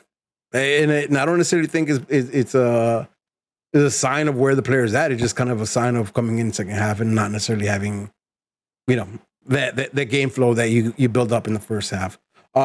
Anything that kind of you guys that stood out in the second half? Do you guys want to talk about in the second half, other than the fact that we didn't really create anything in the second half? I don't think there's no point in talking about the second half. I think that there's nope. That's Saturday. Augie had the 1-on-1 on Saturday, right? Not Wednesday. Yeah, plenty on Saturday. Okay, we can talk about it more. But yeah, two more goals from New England. Actually, Klinsmann got a knee to the face bad in the second half. Yeah. I was a little scared of that because he just came back. He just came back from that concussion with the national team, and then he got another one. Oh no, he didn't get one. But he got cracked really hard, and I thought, for sure he's got to come out. Props to my man because he stayed there. But man, that was a knock. Big ups on him for actually being brave and going after the ball too, because those are always going to be, you go after them and you kind of clinch because you're going to get rocked. So glad that he was all right and he was able to continue that. But unfortunately, he let two more goals in, 4-2 at the final. And we'll move on. Again, it's preseason, so it's not you can't take this to the bank and say this is who we are. The 4-1 doesn't really matter. The 4-1 doesn't really matter. I think the scoreline is what it is. In the second half, always ruined it for me in these preseason games. I did like what I saw from the first half. I did like what I saw from the youth. Like I think we'll see the G2 really benefit from some of these players. But that's enough for game one on Wednesday versus New England Revolution. Let's move on to our first game in Arizona where we played KC. Our start lineup looked like this. Our start lineup was Bonnet goal, Neil and Steris center back, Araujo at right, Villafana at left, Subek in one of the wings, Klestian and Aguirre out in the midfield with Harvey playing the CDM role, Dunbar are wide, and Charito as our striker. All right, this kind of looks a little bit closer to what we expect, what our senior rosters and look. Obviously, we need some additions. Anything? What do you guys want to see when you see this lineup? Is there anything that immediately stood out and said, "Hey, I'm looking for this game from this player"? I think another seeing Neil again, Jed and Neil, to see if the game that we saw on Wednesday was just he just had a good game. It is what it is. Let's see if he could carry into the second game. Chicha playing also with another mixture of newer people around him to see how he would react, to see if he still had that voice, and that's really it to me, I think. Yeah, I was excited for the same reason. That back line looked a lot more solid. It felt like it was going to be a lot more solid. It felt like the players there were going to be more solid. I know you have less faith in Stairs than I do, but I felt like it was going to be solid. I really wanted to see Neil. I really wanted to see Neil with those guys out there. Again, we saw Dumbo from the jump, so I was excited to see that. And the kid Aguirre, right? Like he was mentioned a lot in the Wednesday game, so I was looking forward to see him on the Saturday game. Yeah, something to say about Aguirre? You want to say real quick before we move on? No, something about bro. I completely forgot, bro. First on Wednesday, Saldana dimes there. That's it. Okay. Lasagna Wednesday times. All right. Yep. Let's start talking about this game. Let's start talking about this game. Hey, again, last year we talked a lot about like the Galaxy need to come out and punch him in the mouth, and we said that George said that almost every single game because it never happened. I'm gonna stop saying it. Hey, listen, when we see actually both these teams, whether it was the younger players or the senior players, they all have come out with good intensity when it comes to these games, right? Like we see early on, like the intent to possess the game and the intent to push them in their own half and attack them early. I didn't think they went too far from that this game, especially in the early parts of the games. Here's my problem, and we could break it down however you guys want to. Here's my problem. I know it's preseason, but it's been like this for a minute where we look good and come out with nothing from it, right? And I think this first half and in the Saturday game was a lot of that, where the team looked good. There was movement there. There was connection there. There was, players doing their thing, but no fucking goal. Or nothing to fucking go away with, nothing to take with you, and that's the problem. Angel, why don't you kick it off again and tell us whether there's something you like, something you don't like, and we can start from there. Let's see. Let me pull up my notes that I sent to Masa. Damn, man. Fuck. You know what? Let me go with the first one. This time it was just a bit more sporadic. It wasn't as organized as last time. But I remember right now just looking at this. They're in order, though. I know they're in order, but I don't necessarily want to talk about them in order because they're in order because we were messaging as the game was happening. So I want to address this as a whole. Okay. And this is not because I have a personal beef with him, but I'm tired. I'm tired of him. Daniel Steres did not look good.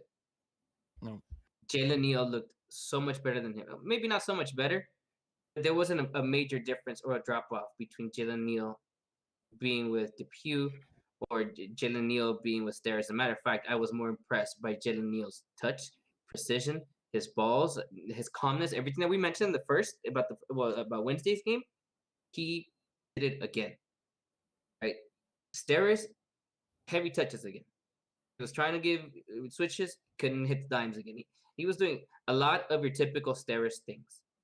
And that's your fucking captain. Right? He was a captain, right? Well, he was a captain, wasn't he? Or was it just Chicha came in as captain. Right, well, yep. Whatever. But what I mean, he's supposed to be the leader in the back, right? When you're talking about the guys that he's fuck it. It irks me that when all said and done, and he's never gonna be Bingham, right? Because Bingham is absolute trash. I wanted to like Steres. You guys know this. From day, I think was it last season, 2 seasons ago, when he actually had a decent season. I said it was gonna be his season. It wasn't his season, but he didn't do terribly. He did okay. Yeah, the whole team was shit. Right, and that's my issue. That's his peak. If we want to have a winning championship team, we want to have a team of Omar Gonzalez, of Sean Franklin, of AJ De La Garza, of Bill Harter, of Frankie Haydock in that little bit that we had him. If we want those guys again, we need to let go of what's been here, and it's useless. Daniel Steres is officially useless for our team. But he's the Zubac of our offense, of our defense. Of our defense, yeah. Why are you here now? He's so redundant. I know he's not stupid expensive, but it's still costing us to have him here. Listen, right now, trade him, bust the Dave Romney on him. Dave Romney has had a good season with Nashville. Gary, bring it back to the game. Bring it back to the game. Bring it back to the game. Bring it back to the game. Bring it back to. Let me reel you back in. Let me reel you back in. Come on. Jalen Neal looks better, right? And that's an issue for me. Because Daniel Steres is supposed to be the guy in the back, right? Of those four that were back there. I give you Afanya is seasoned, a veteran. He's first year with the team. I get that Araujo it's pretty sure, obviously he's our right back for the future, at least for this season. Next year he's gone. And Daniel Steres is supposed to be that guy, right? He's been the longest tenured player. Where is it? I don't see it. It's nothing. And this is not the first. He didn't look so great in the first game either. He didn't look terrible, but he didn't do anything to be like, hey, I deserve to be here. You know what my thought behind this is? I think he's getting the same treatment as Subek is. It's like go ahead go up. Yeah, go out there and prove it. Go out there and prove that you should be my starting center back, right? And he hasn't. He hasn't. Listen, I don't go as far as saying he's the worst out there because I don't think he is. But he's definitely not up to par. And when Jalen Neal kind of shows that to you, I think Angel proves a point there, right? Because remember when I said sell the upside on Steres and go get that allocation spot? Yeah, listen. This is where it's at. No, man, I'm not. I hear you, but I'm not gonna try to pretend like I know what I'm doing more than DTK because I trust DTK right now. Like he knows what he's doing. But I agree. Like I don't think he. Listen, he's not earning his spot, right? Derek Williams is supposed to be ready. Derek Williams is supposed to be ready for games this week, right? So hopefully we see him on Wednesday night. And you have people coming back, so maybe him or maybe Neil. Like, you know what I mean? Like, there's options there now, and I don't think Steres is helping himself out, and that's a problem for himself more than for the G's. I think the G's can figure it out this year, especially. Yeah, and, you know, and again, the way they're trying to play, I think you'll see him. Less chance to fuck up, right? So it's fucked up. You know, but it's less chance of the way they're trying to play. We were trying to play out the back. We were doing that a lot. We were trying to do out that the back. I think that's a lot. That's a big thing that we're trying to do. Okay, for him. That's a big liability for him. So I don't agree with you, right? Because I think the biggest pro to that is that there's options when we have the ball. It's not like the players are hiding right now. There's options. So. Again, maybe he doesn't ping him. But I think his biggest weakness is transition, right? And I think we'll be better at that this season. We'll see, but I think we'll be better with that. Again, I think he's out there. I think Vanny's just throwing him out there constantly because he has to prove himself, right? I don't look. Vanny's addressed stuff that we've been pointing out. I don't think he's blind to Steres not being good. I don't know about that, but I'm saying, again, I don't think like. I think he's throwing him out there just to kind of be like, go ahead, prove it or don't. Like, sink or swim. Is your time or not, right? So, and I'm hoping that's the case because I think there's backup there. And maybe we don't need Steres, right? Well, who knows? Only time will tell. Yeah. This game, though. Here's the thing, right? As much as you want to say about Steres, I think KC really had like two clear chances. One of them, no. They had two clear chances and the goal. And the chances they got, I think they earned them. I think they really earned them by good play, like, and they broke down the defense. Yes, they could have done better, but I think like KC earned these, right? Earned these, and I'm not necessarily mad at that, right? Because I think no matter how good you are as a defense, sometimes the other teams that get a chance, right? A moment of brilliance, a good pass here, like, can break your defense down. So I'm not upset at that. What I was upset at was the fact that one more time the Galaxy was a better team in the first half, and we're fucking down 1-0, guy. Come on. Right? Come on. And again, it's something that I don't understand. Let's talk about the Chicharito crossbar. Oof. Like, come on, just fall for him, guy. Please, just fall for him. Like, just please? Pretty please? Before we get to the shot, does anyone else think that Sasha should have taken the shot? I like the play. I like the whole play. Yes and no. If he was more greedy, yes, he would have taken the shot. But at the end of the day, the better option was the pass. Yeah, that was the look, right? I mean, you can't be mad at. Let me tell you why I'm okay with what Sasha did, and I guess when Masa puts the yes and no. If Ethan Zubak is my striker, then no, Sasha, take your shot. Yeah.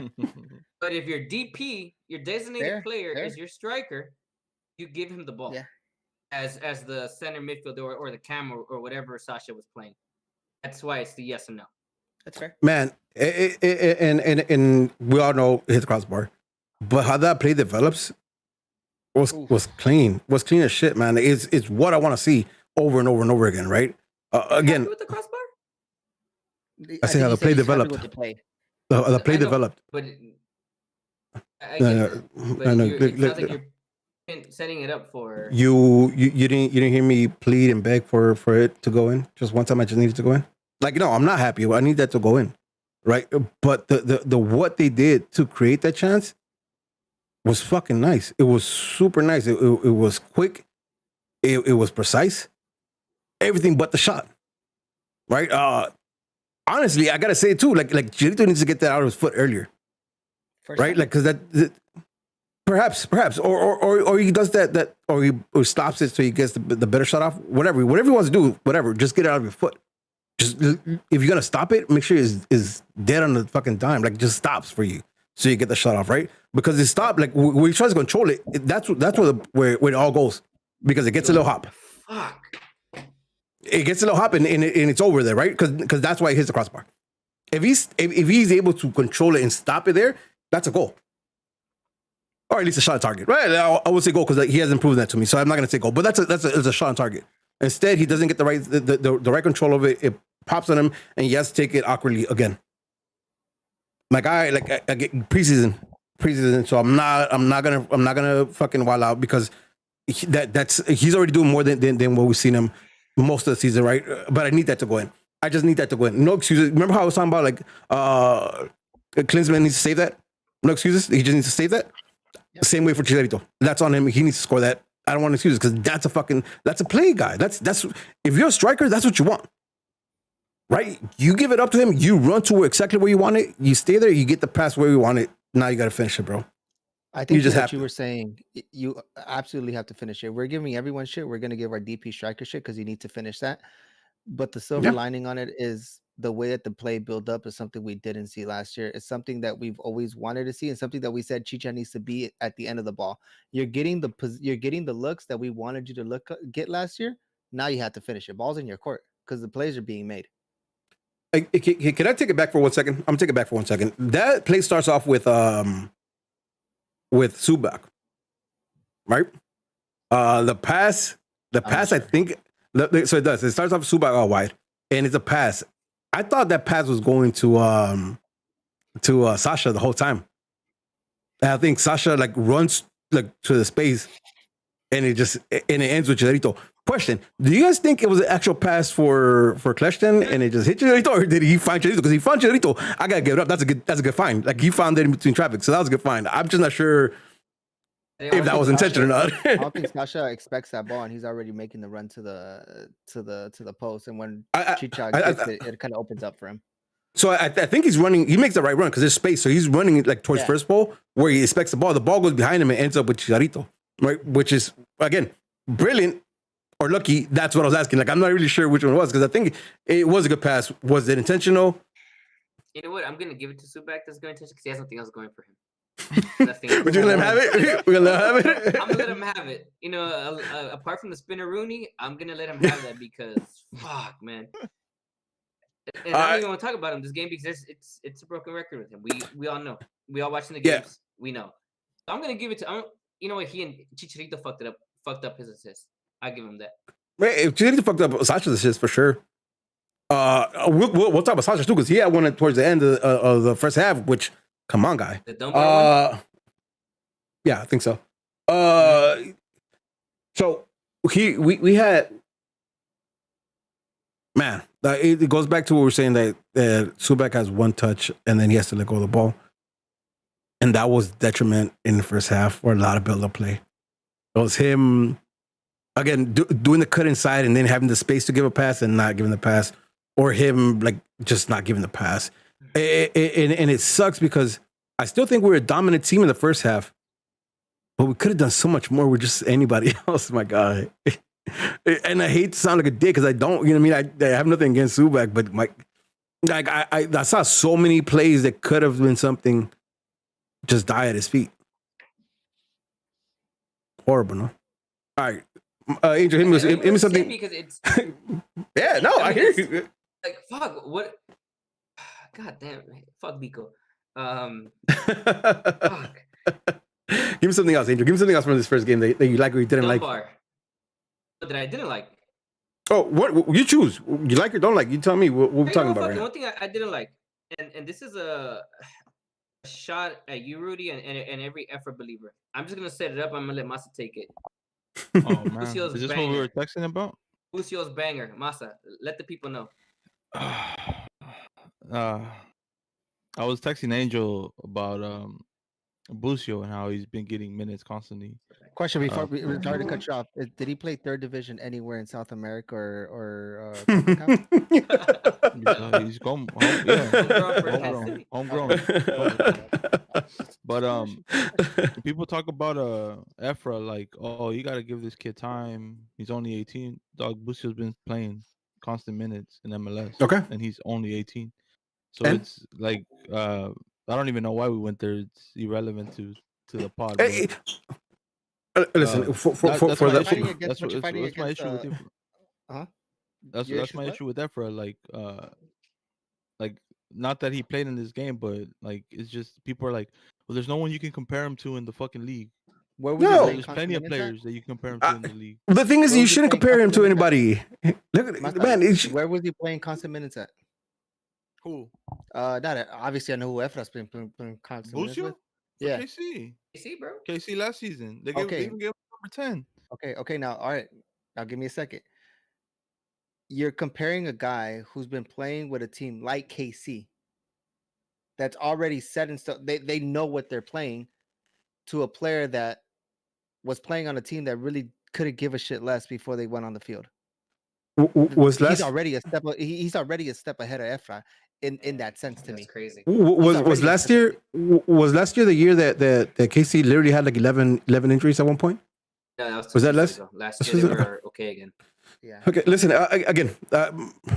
First of all, like that had nothing to do with this game. Other than he scored a banger, like he scored a legit banger. But like the comparison effort, like again, like it doesn't matter, right? Because he's either going to be comparing them. I'm just saying, like you guys talk about age. Age has nothing to do with it.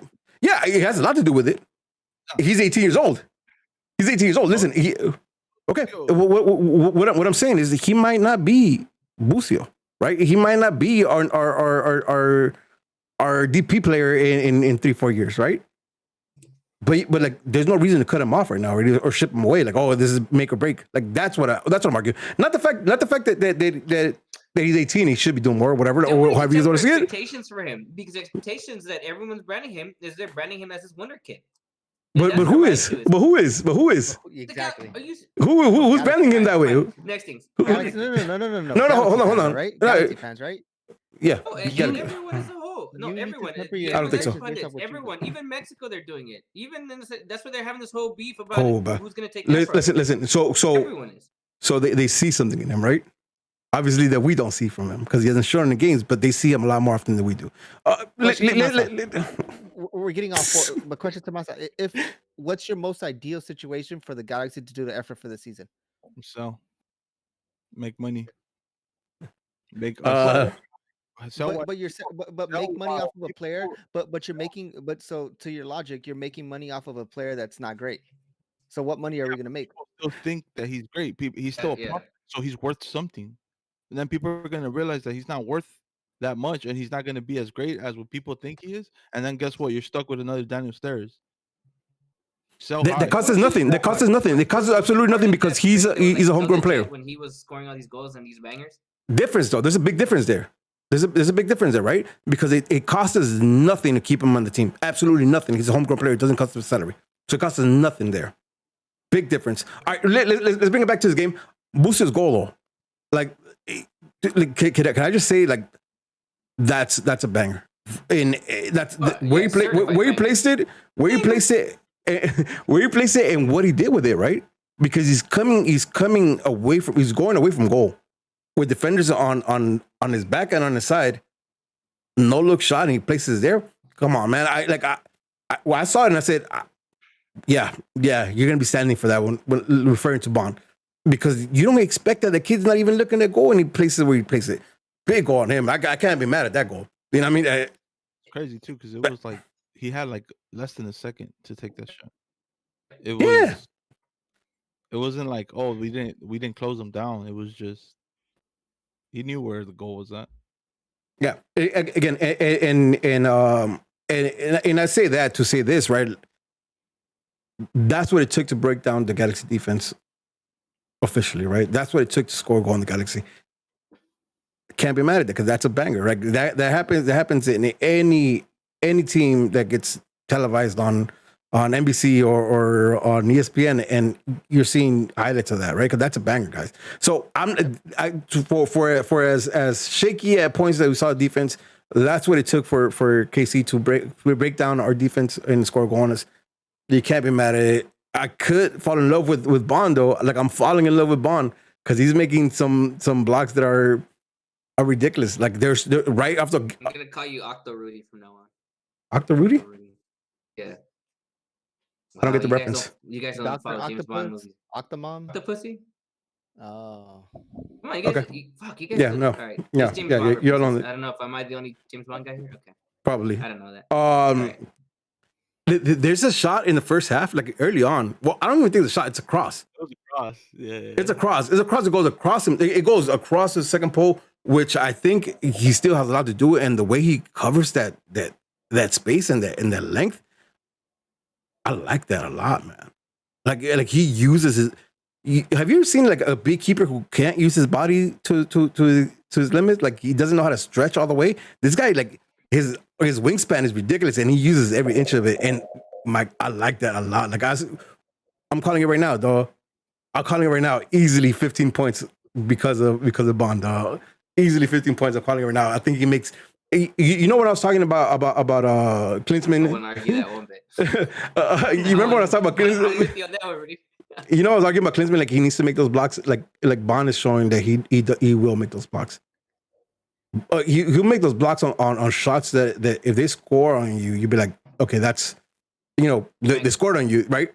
But he can make one or two of those blocks, and my God, I'm excited for that. Like I'm super excited about it.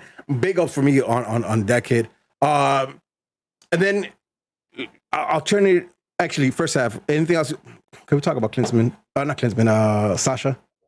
And at the end of the first half, when he had that shot, you were talking about it. On frame, yeah, the Dunbar one, right? It's funny because I mentioned this to Masa also in the chat. Like early on, I was like, "Fucking the way soccer works is fucking crazy. Soccer gods, bro." I had Sarli in the game. Listen, I really like Dunbar. I really do. I don't know about him crossing with his left foot because everything he's doing is good on that left side, right? It's just that sometimes you see him. Obviously, we know that his right foot is his best foot, but he likes to cut in inverted, kind of like Pavoni did last year, and shoot, right? That's something he's attempted to do at least twice this preseason. But I remember what he did, early on. I was like, ooh, I don't like that guy. Cross. I don't remember what it was, but everything else was good. Like everything else that he had done. Then towards the end of the fucking half, he gets to a ball that should have been out. Like, listen, anybody else, that ball's out of bounds. Except for me. And it's goal kick, except for Dunbar. Except for George. And it's he got to it, right? And not just that, when I talk about crosses, it's like, hey, they don't always have to be high balls. Sometimes mid-range, sometimes low driven. I don't know that was behind, in front. Like it doesn't have to be. Right, exactly. Like change it up. And you know what? That's what he did. I'm gonna give credit to Charito for what he did here because that's what opened up the space for. Mm-hmm. I think Masa and you guys have been a big proponent about what Chicharito does with his runs. I've never knocked Chicharito for his runs inside the box. All right, let's be clear about that. What does he do? He runs first post, and what does the whole defense do? They run first post. So what happens? You have a Sasha Kleston alone inside the 18. With acres of space to do whatever the fuck he wants to do with that ball. He could jiggle around the world, whatever the fuck he wants to do. He can sit down, he can play cards, whatever the fuck he wants to do. Shout out to Dunbar for getting to that ball and for making me eat my words about his left foot. So that was with his left foot. And he got it to Kleston on the dime. We talk about dimes, that was on the dime. Mm-hmm. He couldn't have done anything better apart from grabbing it with his hands and actually giving it to him. Kleston, though, point is that's dope on Dunbar. I'm still impressed with what I'm seeing with him. Actually, though, you gotta put that away. Yeah, and expect it too, though. No, was it even on frame? It wasn't even on frame. It wasn't on frame. It was gonna be on frame. It was a good save. I think George is right. Like the goalie came out and went out for a corner. It was a good save.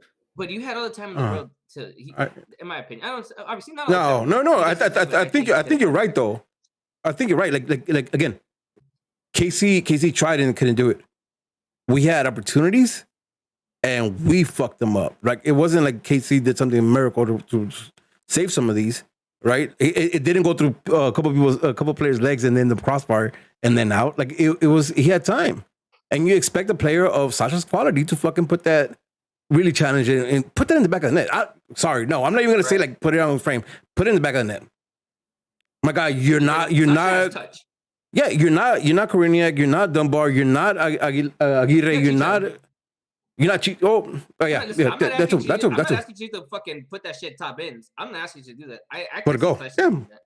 Yeah. Like I need both of these. Obviously, I think Chicha needs to do it every single time. But I need Sasha to do it too, especially when you have that kind of space.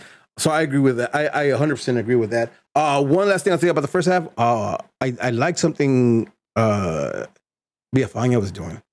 A lot of times when we think about crosses, we think about the winger going down the wing and line crossing it back in. Villafana a few times stepped into the attacking half and put an early cross in, like cross to the other side in attacking situations. And I think if we don't have Subek, if we don't have Subek there, we have somebody else there. I think that might evolve something because that's one where he tries to get the first time and it just kind of it goes up there, right? I like that because we always. Like we're pretty known for like running down the wing and then crossing it. Like those early crosses with that angle that puts the defense on their ass or makes them run back. I really thought it was nice. And nice to see that Villafana can do that. So I was impressed by that. Second half, we have a shit ton of subs in. Again, this game changes a lot because you have 11 players coming in. Like that's always gonna affect that. Although there's the two players who I wanted to see. I mentioned it from the Wednesday game that I was excited and liked what Davila was doing. And I wanted to see Augie. Because Augie is also a player who I believe needs to show something. Right? He's shown a lot in G2. But coming into preseason. I was looking at two other players, but that's fine. We can get into that. Yeah, we'll talk more. But, Augie especially, just stay in there for a second. Augie, for like there's hype behind him, right? Because I think they did really well last year with G2, but he's looking for a contract in the first team, so I think he needs to earn that more than just what I did for G2, right? And so far, here's the weird thing about it, right? Because we've heard that the preseason games have not been televised. He scored in every single one of them. How convenient.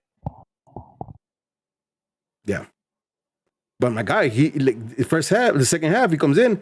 And I remember Villafana off the bat hits him with a dime from the back, puts him in front, 1-on-1. And you remember how I was saying the clarity that Koreniak had? That was lacking from Augie, man. It looked like he thought about taking it with his left, talking about his left. From my perspective, it looked to me like his intention was to open up and try to always get on his right. That's what it seemed like to me. I think that's what when I saw it live, I thought that's what he ended up with. Right, because I think if that's his intention from the jump, he tries to get his body around it to open up that hip faster than what he did. Right, in my opinion, it just because it looks like he stays wide a little too far for you to kind of then turn and try to open your hips up and put a second pole. Right, I would prefer him take it with his left. If he misses with his left, that's fine. Because I know he's a left-footed, but at least he's attempting because that's the smarter thing to do. Yeah, because it just body around it. Did they just? Remind me, did KC swap keep? No, they didn't swap keepers, right? They didn't swap keepers at half. Yeah, they did. KC? They did? They did later on in the second half. But that block was by Melia, right? Yeah. Like, so Melia's not a bad keeper. And we saw that also in the first half. He had a couple saves in the first half as well, right? So he's not a bad keeper. So he understands him, right? Stays his ground, covers his first spot, and then he forces Augie into a bad shot. I didn't like that. I wanted to see more of a killer from Augie, right? Like I want, like again, and we can talk about the Augie thing, but specifically about this play, was it really bad on Augie? Because it's not like he ran straight; he had to be in a diagonal. Cross. To me, it was bad. No excuse, bro. 1-on-1 with the keeper, you take a touch. If you have to go around the keeper or attempt to go around the keeper, shit. I would have been more happy if he tries to go around the keeper and the keeper gets a hand to it. But you do not. You're now on a 1-on-1 and you shoot right at the keeper's chest. Like you don't do that shit. Like look for a fucking any post. And the thing about it, like go for that. Don't go straight at the keeper. That's my issue. And that's the decision you make, right? Because he had space, bro. Like he had really space. Because Villafana set him up with space. He put him into a run where he had space. So like his first touch could have been inside. His first touch, whatever he wanted to do, right? And again, I don't think it's the worst thing because like I don't think Subak would have got there, right? Like if you put Subak in the same ball, like he goes end line, stops it, and then tries to look for another pass or something. So I'm glad that he took a shot. I just kind of wanted to see, like it was that moment for me, right? It was like, here we go. Here's Augie. Here's a statement. Here's the goal, and it just kind of felt a little flat for me, right? And I think that's the thing, right? And that's the question, and that's the question for me. He's really good in USL. Can he cut here? And it's preseason, so I'm not shooting him down yet. That's not what I'm doing.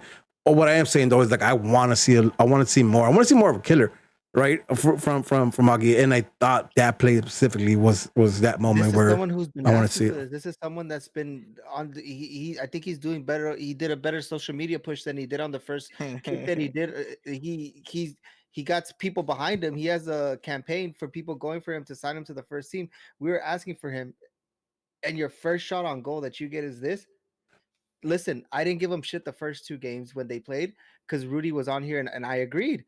They weren't playing the game to where Augie was getting the ball. So we were talking shit about Augie, but he was being misplaced. Mm-hmm.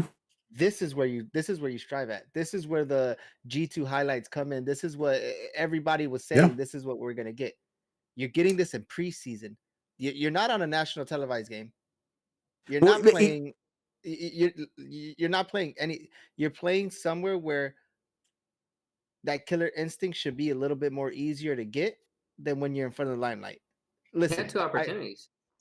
This is where if you were that loud on social media, these shit should be going in, or I should be impressed with the save that the keeper made.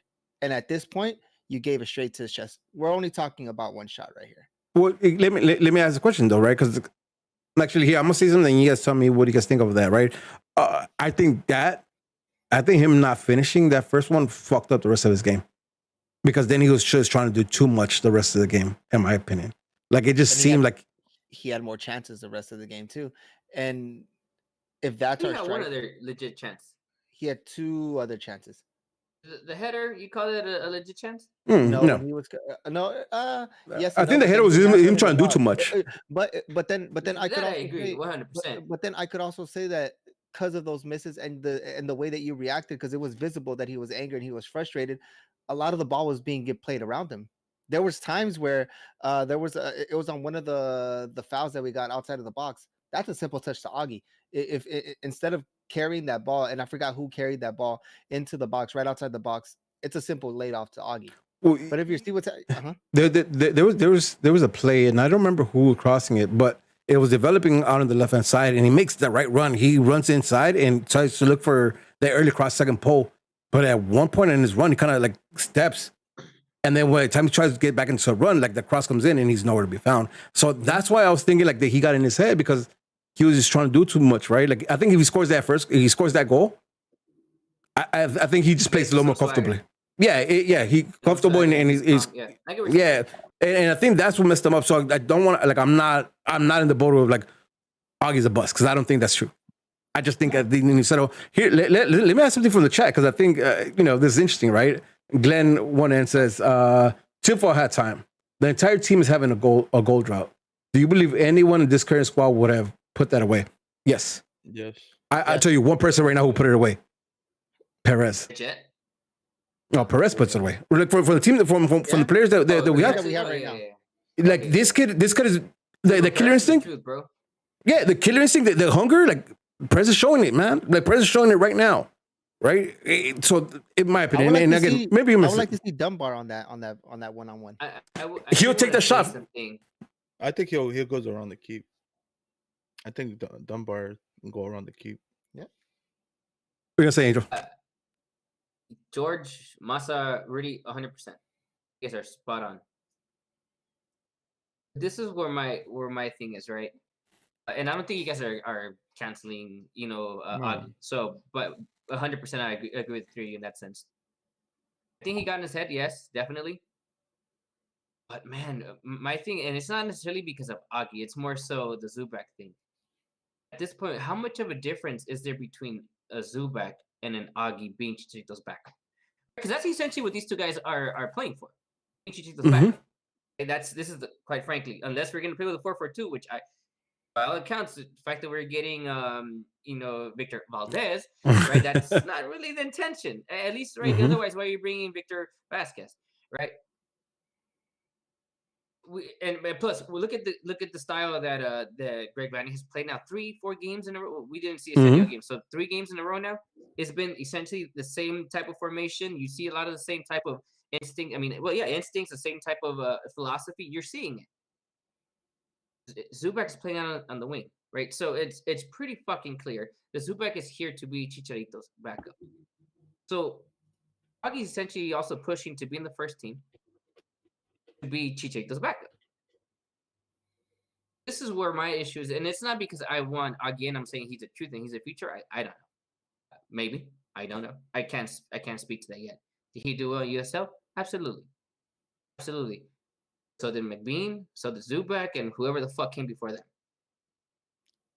Now is Augie's time, and that's where my issue is. Zubak has had his McBean time.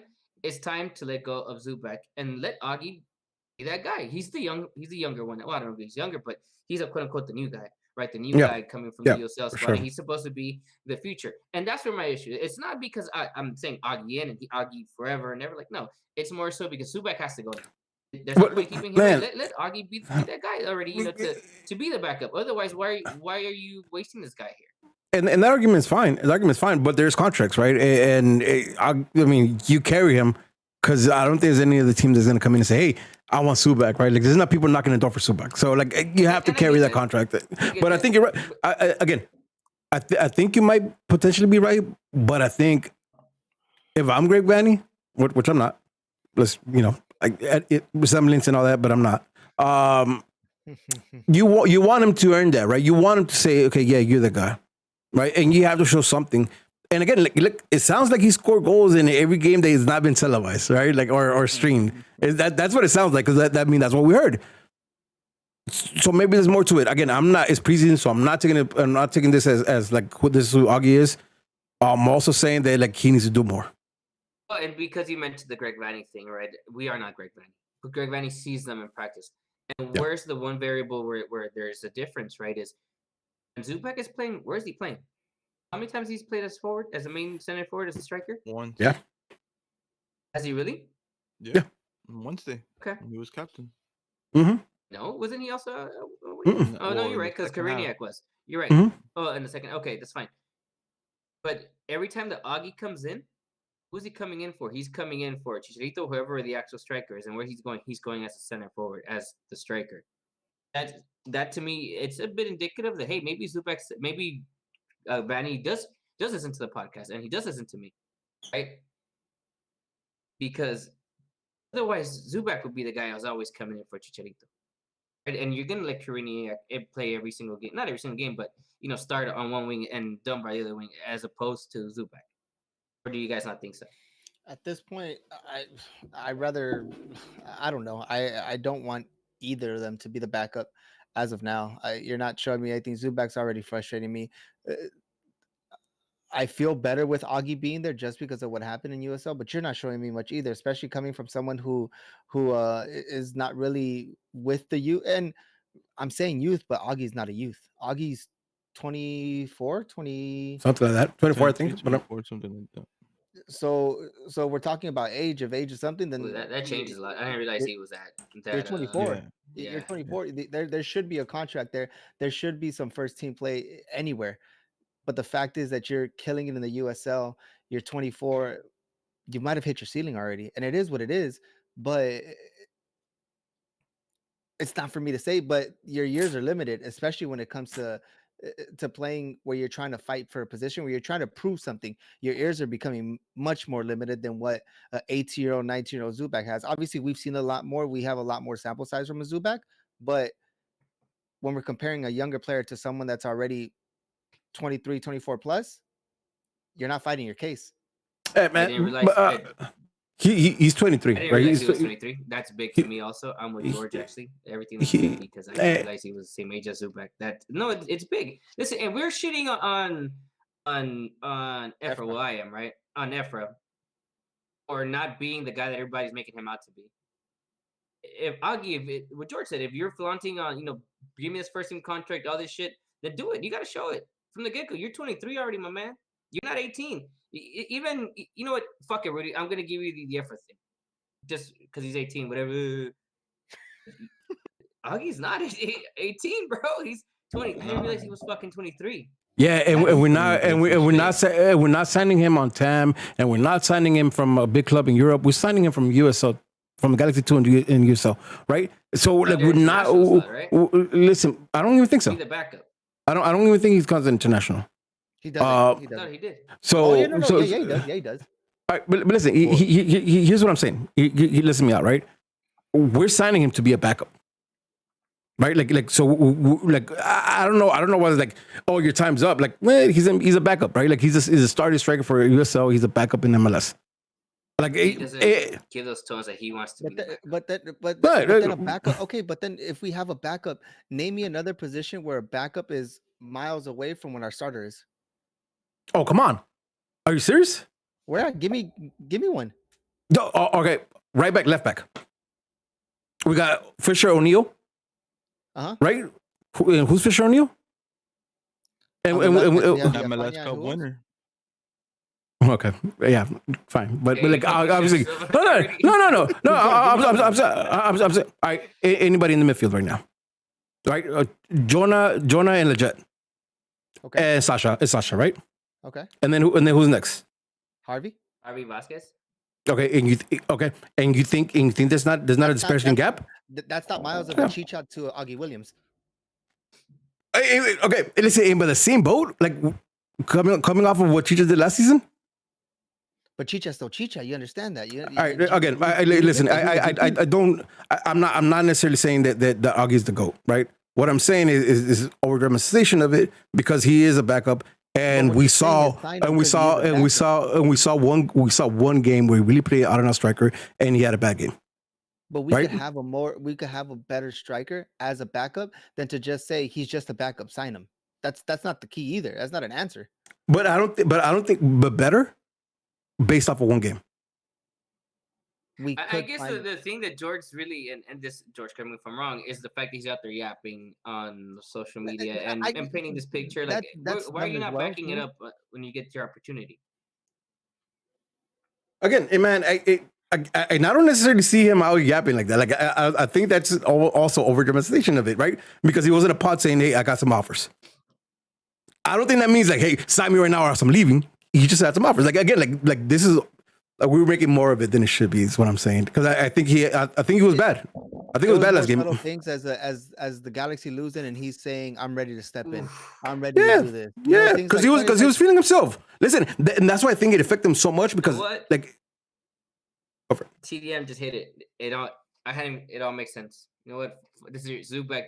Augie's your fucking irrelevant conversation. It makes sense. I quote. If we bring in an experienced backup, Chicha won't play. Facts. Bring in Ola Kamara and Chicha we bench. Facts. So you know what? That's true.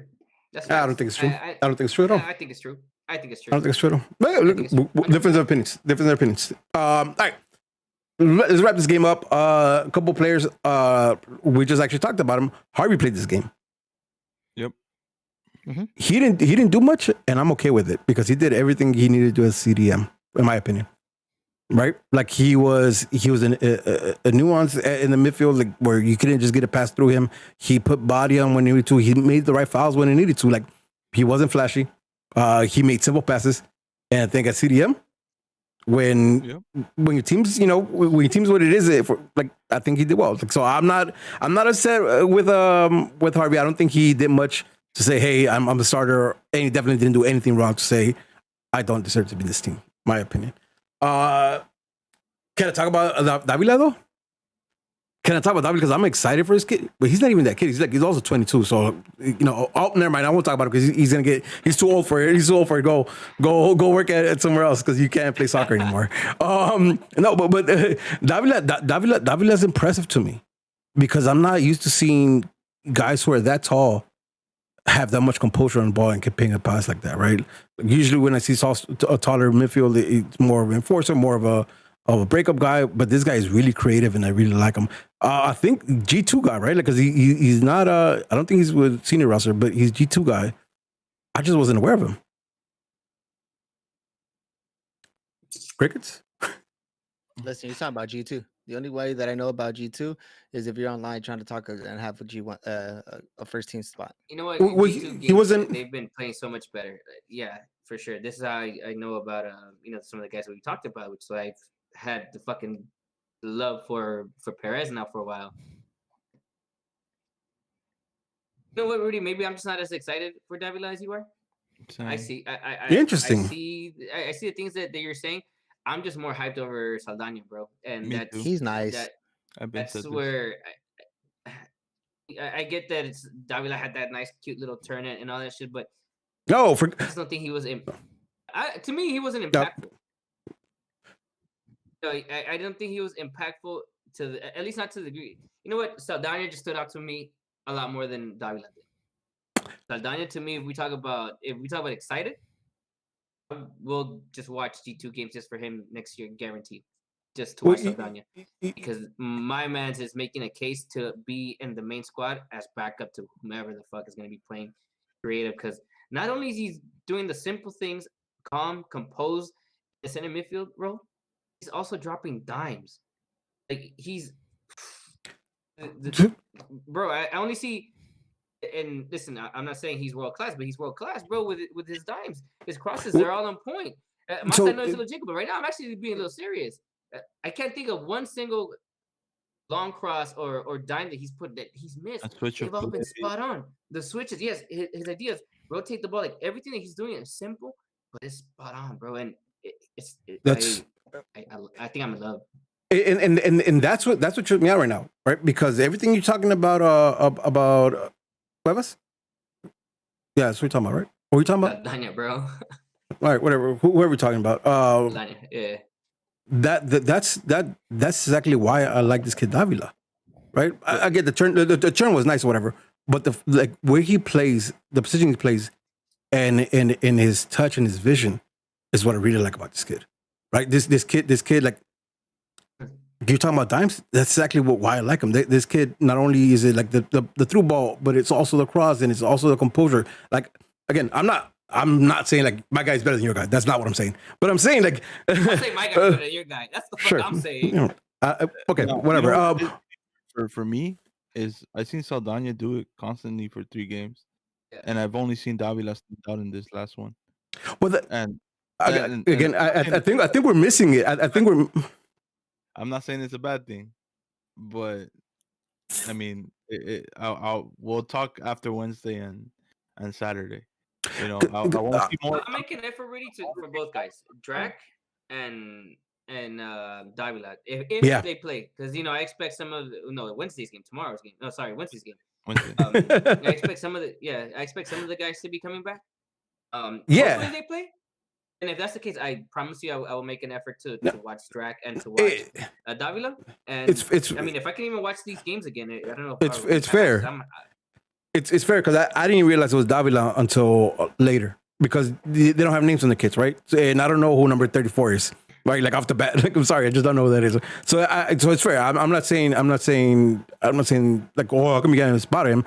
It's fair, especially when it's like the wholesale changes that we've been seeing, and that's when they come in. But I really like this because, and regardless of it, like regardless of whether it's G2 or first team, I like the fact that we have so many of these players who are doing the same thing, right? Because most of these players are composed. Absolutely. Most of these players are composed, and they have vision, and they have a style of play that is so far looks like it runs from the senior team down to the G2 team, and that's clutch.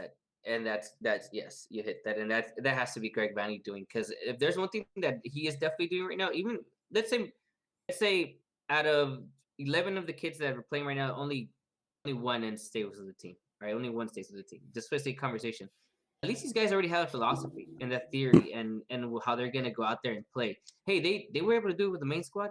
Guess what? If we do get called up, we're gonna just plug right in. Yeah, exactly. Right in.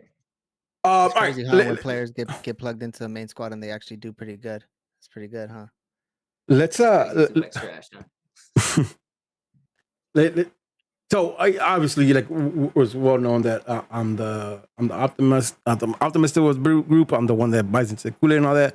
But I got something to say, right? Like I like where this team's heading, right? I like where this team's heading, but at least after seeing where we at right now, based on the preseason games, I tempered my expectations. Okay. I tempered my expectations because I could see how it's the game plan, the style, what they want to do is clear to them. I think they still need time for the players themselves to figure it out. Right? Apparent to me. Explain to me what you mean by tempering expectations. Tempering expectations for what? For MLS Cup? Oh, just for the team in general. Right? Like I don't know where we end up. What I'm saying is, I'm going into that. What I'm saying is, I don't expect them to look their best coming into the season. Right? I don't expect them to have a full understanding and be able to apply like what Vanny wants from the jump. Right? Like, and it might not even be the season, to be straight up with you, right? Because we haven't seen like who's coming in, so it might not be the season. So I temper my position at that point where like I see where they're heading, but I don't think the destination is as close as I thought it was before we start seeing these preseason games. I've seen these preseason games, and again, fair. Like there's a lot of players missing, so that I could be incorrect, but I think like there's progress. Like the progress is there. It's just not going to be an immediate response to it. It's not going to be immediate. We're now a title contending team, right? Where I think we have to grow into it, and I'm okay with that. Like I'm okay with this. I like where it's heading. I just think it's not going to be as immediate as I thought it was originally. I still don't feel comfortable about our offense. I think I don't have a problem with the offense. Honestly, I think going forward is not an issue. My issue is going to be defense. From the last game, we were talking with Angel. Not impressed with Daniel Stairs. Of course. Villafania has been meh. You know, he's coming back from injury, but I feel like he'll get his shit together. I'm still not sure what that's gonna look like when he's fully ready, but so far it's whatever to me. And then Julian didn't look that great last game either. I know it's his first game back from a big tournament. And then Depew to me just went down the pecking order. Same with Daniel Stairs, and the only one that stood out is Jalen Neal, and he's still like a diamond in the rough. So we'll see what the next couple games with the new CBs. But the goalkeeper were straight, but defense is still a concern for me. We're gonna be drinking Guinness all season long because of my boy. No. Boy. Listen, I'd say this, right? I don't think you're wrong, but it's even at its current state, I think it's better than it was last year or the season prior to that, right? It is. You know why? Is better goalkeeper? I don't think that's just. That's. I don't think. Better goalkeeper. That's a no-brainer. That's a no-brainer, right? But even at that, I'm telling you, like Casey took a wonder goal to get a goal in this, right? And I'm not saying like Stairs and Jalen like stopped everything, but I'm telling you, there's a shape there. There's more of a shape than it has been in the last couple of years, right? So yeah, I think you're right. I think especially if you plug in Granzer and maybe you plug in Kevin, right? Like these players start coming in, and now we have different look there. You plug in Victor Vasquez. I'm just kidding. You plug them in, and it maybe look different, right? Going forward, so maybe a little more finesse there. I think the back line, you spot on, right? We're banking on my boy Williams to be it, right? To be the guy who's going to come in. That's not for sure, but we're banking on that. And then people maybe the Steris, maybe the Pew. Hey, maybe Jalen, like yeah, like you know what I mean? Like it's that thing, but and that's why I also think my temporary station, because I think it's gonna be a process, and maybe the backline is not figured out this year, but so that makes it a lot easier next year, though, right? Yeah. Question: What's your starting two CBs when healthy? I don't know. That's not fair to say though, because we haven't seen Derek Williams. We haven't seen people. I haven't seen people. I've seen Derek Williams, right? So I don't know. What you already seen though? No. I'm not taking shit from last year or the year before that. Sorry, I'm not taking anything from last year or the year before that, right? Because it seemed like we didn't know what the fuck we wanted to do. So no, I don't know. Depew this season. I mean, this preseason. He's not a starter. I can tell you that. I don't think it's gonna be Stairs DePuy starting. Right? I don't know if it's Stairs Williams. I don't know if it's People Williams. I don't know if it's People Stairs. People DePuy Williams DePuy. Like it's a combination. I don't know who it is, so I can't tell you who it is. I'm comfortable saying it's not gonna be Stairs and DePuy. I'm comfortable with that because that's not working. It hadn't worked. All right. I'm with Rudy and Mas on this, just because. Listen, Eric Williams could be good. You don't know yet. People. Yep. I understand the expectations, and I love People. Right, him and I are homies. Right, everybody knows this. It's no secret. We're tight as fuck. on the real though, you know he can be good. And that's where the difference is between him and Stairs. I understand that he hasn't had the best tenure with the Galaxy. Absolutely. The difference is that we've seen People actually be a good player, whereas Stairs has never been a good player. Right? So all it takes is just People to listen. And he doesn't have to be the fastest. He doesn't have to be the sharpest. He has to be the smartest. Right? Especially when you have all that space and you're observing the game and you have the soccer IQ that he's supposed to have as center back. He just has to play smart.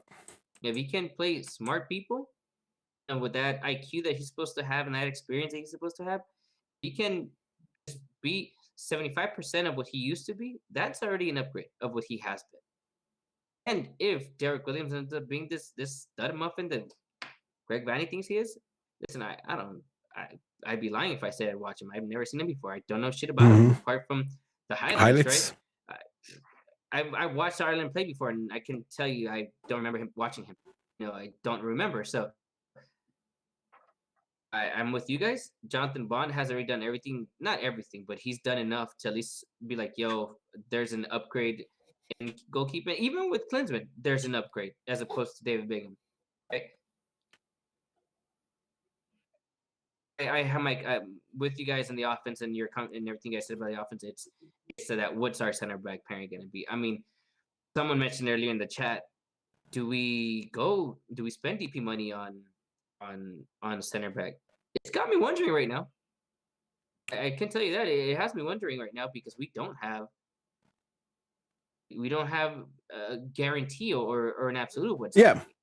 Well, and Williams and we have to see People together. Yeah. Again, and you know what the thing is, right? Like, again, I don't think we're going to be all guns blazing as when season starts, but you can already see improvement in team shape. You can already see improvement in the style they want to play, tweaks here and there, and we're missing players, right? Like a lot of them, right? We yet to see Leggett in a preseason match. We yet to see Jonah in a preseason match. We yet to see Vasquez now that he's in camp. We yet to see Grand Sir, right? Kevin Carabal, he's coming in, whatever the fuck it is. He's coming in. Like all these are unknowns. Williams is unknown. People's unknowns right now too. Like that's 7 players I just named that are unknown for us right now that are going to be in the senior roster. It's early. It's really early. It's really early. But I'm okay with what I'm seeing. I'm okay with the progress I'm seeing. I just hope everybody else just kind of, because 7 players, I hope they all just kind of mesh in right where we need to go. That took a long ass time. It took 2 hours. Just so you know, we lost. Yeah, we covered 2 games. 1-0 loss to KC. Not upset about the loss. Kind of upset the fact that we didn't score. Final thoughts on this, boys? Preseason, baby. Somebody? Nobody? Okay. Everybody at the same time? Preseason. Yeah. I think said everything we had to say. Zubek out. Give Ali Williams 90 minutes next game. Yeah, or give him the top 45. Give him the first 45, right? Like let him. Or how about the first put him in when Zubek's not playing all white? Like, come on, like, fuck. Get a man break. All right, George, we have any questions? Yes, sir. Let's hit the questions so we get out of here. All right. First question comes from Glenn with 1 N. How do we feel about sending players back or even for the first time to G's2 if they're having a bad run or form? I'll say this, right? I think if you're sending them back to G2, you're sending them to kind of finish out the contract and then you're moving them, right? Because if it's a funnel to get players up to the first team, there's no reason to be an inverted funnel and sending players back. So if you're sending them back, you're sending them back to get to finish out the contract because you can't move them, right? You can't necessarily move them right away. So you send them out, finish contract, and then you're off with them. I think if you're out of shape, you come back from injury. Like some of our players getting loaned. I know we don't use the loaning thing as much, but we should. I mean, with some of these players, you have teams like Austin coming into the fold. You can loan a player out there, one or two, see what happens as an option. Yeah, and again, right? Like I think younger players, I think that'd be a dope move, right? And I think G2 should be used also for like returning players from injuries, especially for long injuries, right? You want to give them a good run, some actual competitive minutes, put them in G2. But I don't think it should be, you're a bad run, go get your form in G2. I don't think that should be the answer for us.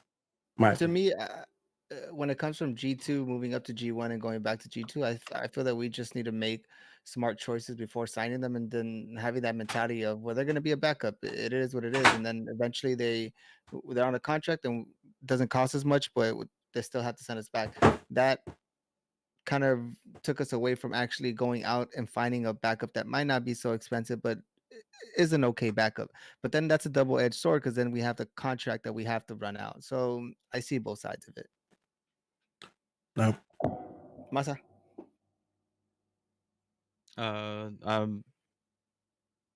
To loan players down, I agree with Rudy. Can't hear Masa. I agree with Rudy 100%. If we're loaning players down, it's either to end their contract and peace, dog.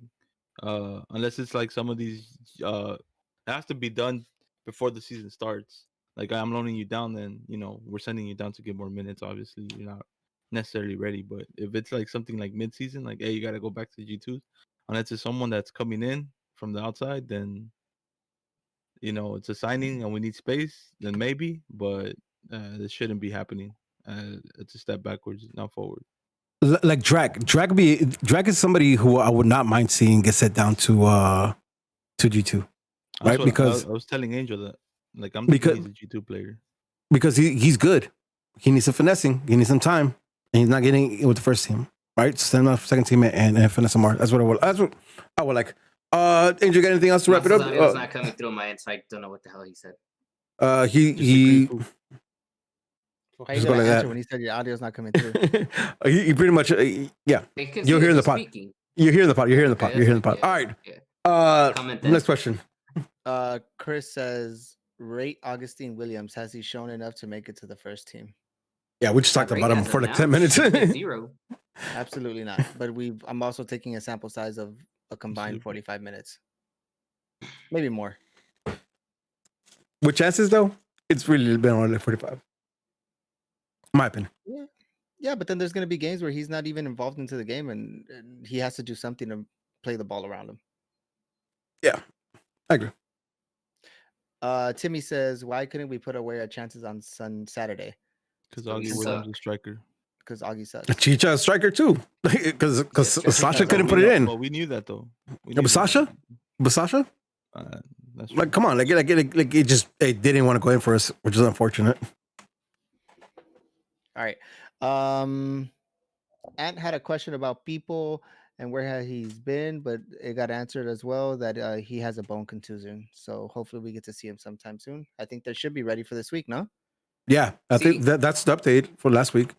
Cool. G-Man wants to know, I know that preseason doesn't matter. He also says, I agree that preseason doesn't matter. I think he meant does matter. However, do you wish the Galaxy were playing a little better? Do we wish that we're winning games or scoring more goals? Listen, the Raiders go undefeated in the preseason. Why you gotta go there? Why you gotta go there, dog? That's funny. I'm with George on that one. George is right as fuck. No, you know what? Go for it, George. Go. All right. The winning, don't really care. Scoring goals, that's what I want to see. I want to see them scoring goals, man. Like the chances we had on Saturday, I want them to go in. I want them to create something out of nothing. Like I need those chances. I don't really care about the scoreline, but just get those chances in, man. Like when you have chances, put them in because we need that. We need that firing all cylinders, right? If we're not gonna be 100% in sync with what Randy wants to do, we want to at least make sure that our strikers are scoring goals or our second players are scoring goals. I think what I was going to say, and we addressed this, I think 2 pods ago, that the first game was a bit of an indication, right? Because we had whatever players were available then of the starting squad actually playing. Whereas since then, we've seen either a combination of or a heavy grouping of Galaxy 2 players and trialists. So when we're watching those players, we're not looking at score lines. We're not looking at that. That's not important. What we're looking at is, well, which one of these guys stands out? Which one of these guys could make a push for the main roster? Which one of these guys can make, like the trialists, can they get their chance at G2? And what are we seeing from these guys? Are they following the philosophy that Greg Vanney's trying to instill? Are they listening to what he's saying? Are they following all the coaches? How are they playing sync? What are you seeing from these kids? Because a lot of these games have been kids. We've been talking now two podcasts in a row about the kids or the trialists. Well, we say the kids, but obviously the guys that are not the senior roster of being senior roster. Right, we're talking about the guys that are on these outskirts of being in the senior roster. That's what we're looking at, and we've seen. Just to be clear, it's not a shot, but if you haven't caught the last episode and what we talked about here as an entirety, listen to them again, because we've been talking about these guys. We haven't necessarily been talking about.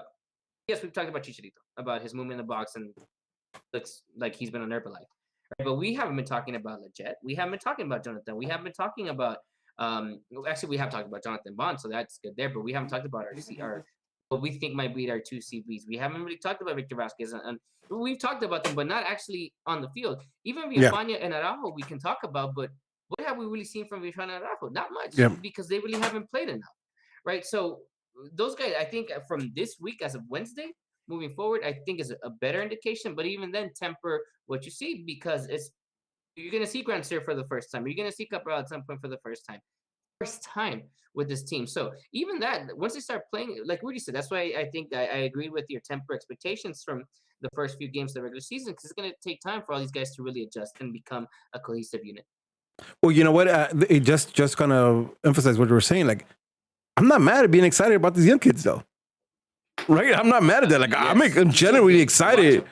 I'm genuinely excited by a lot of these kids, man. Like they're bringing something that's a little different. They're bringing a lot more flavor to the game, right? Like where it's not as stale. Like they're trying different things. I'm excited about that. Like so, yes, it's been a couple L's, but there's a lot I take from there, right? Especially like maybe not for this season, maybe for the next season, maybe for a few years down the line. But there's a lot of prospects that I'm excited about. And you remember, Galaxy is not just the main roster. Right, it's also what the future is, because we're here for the long haul.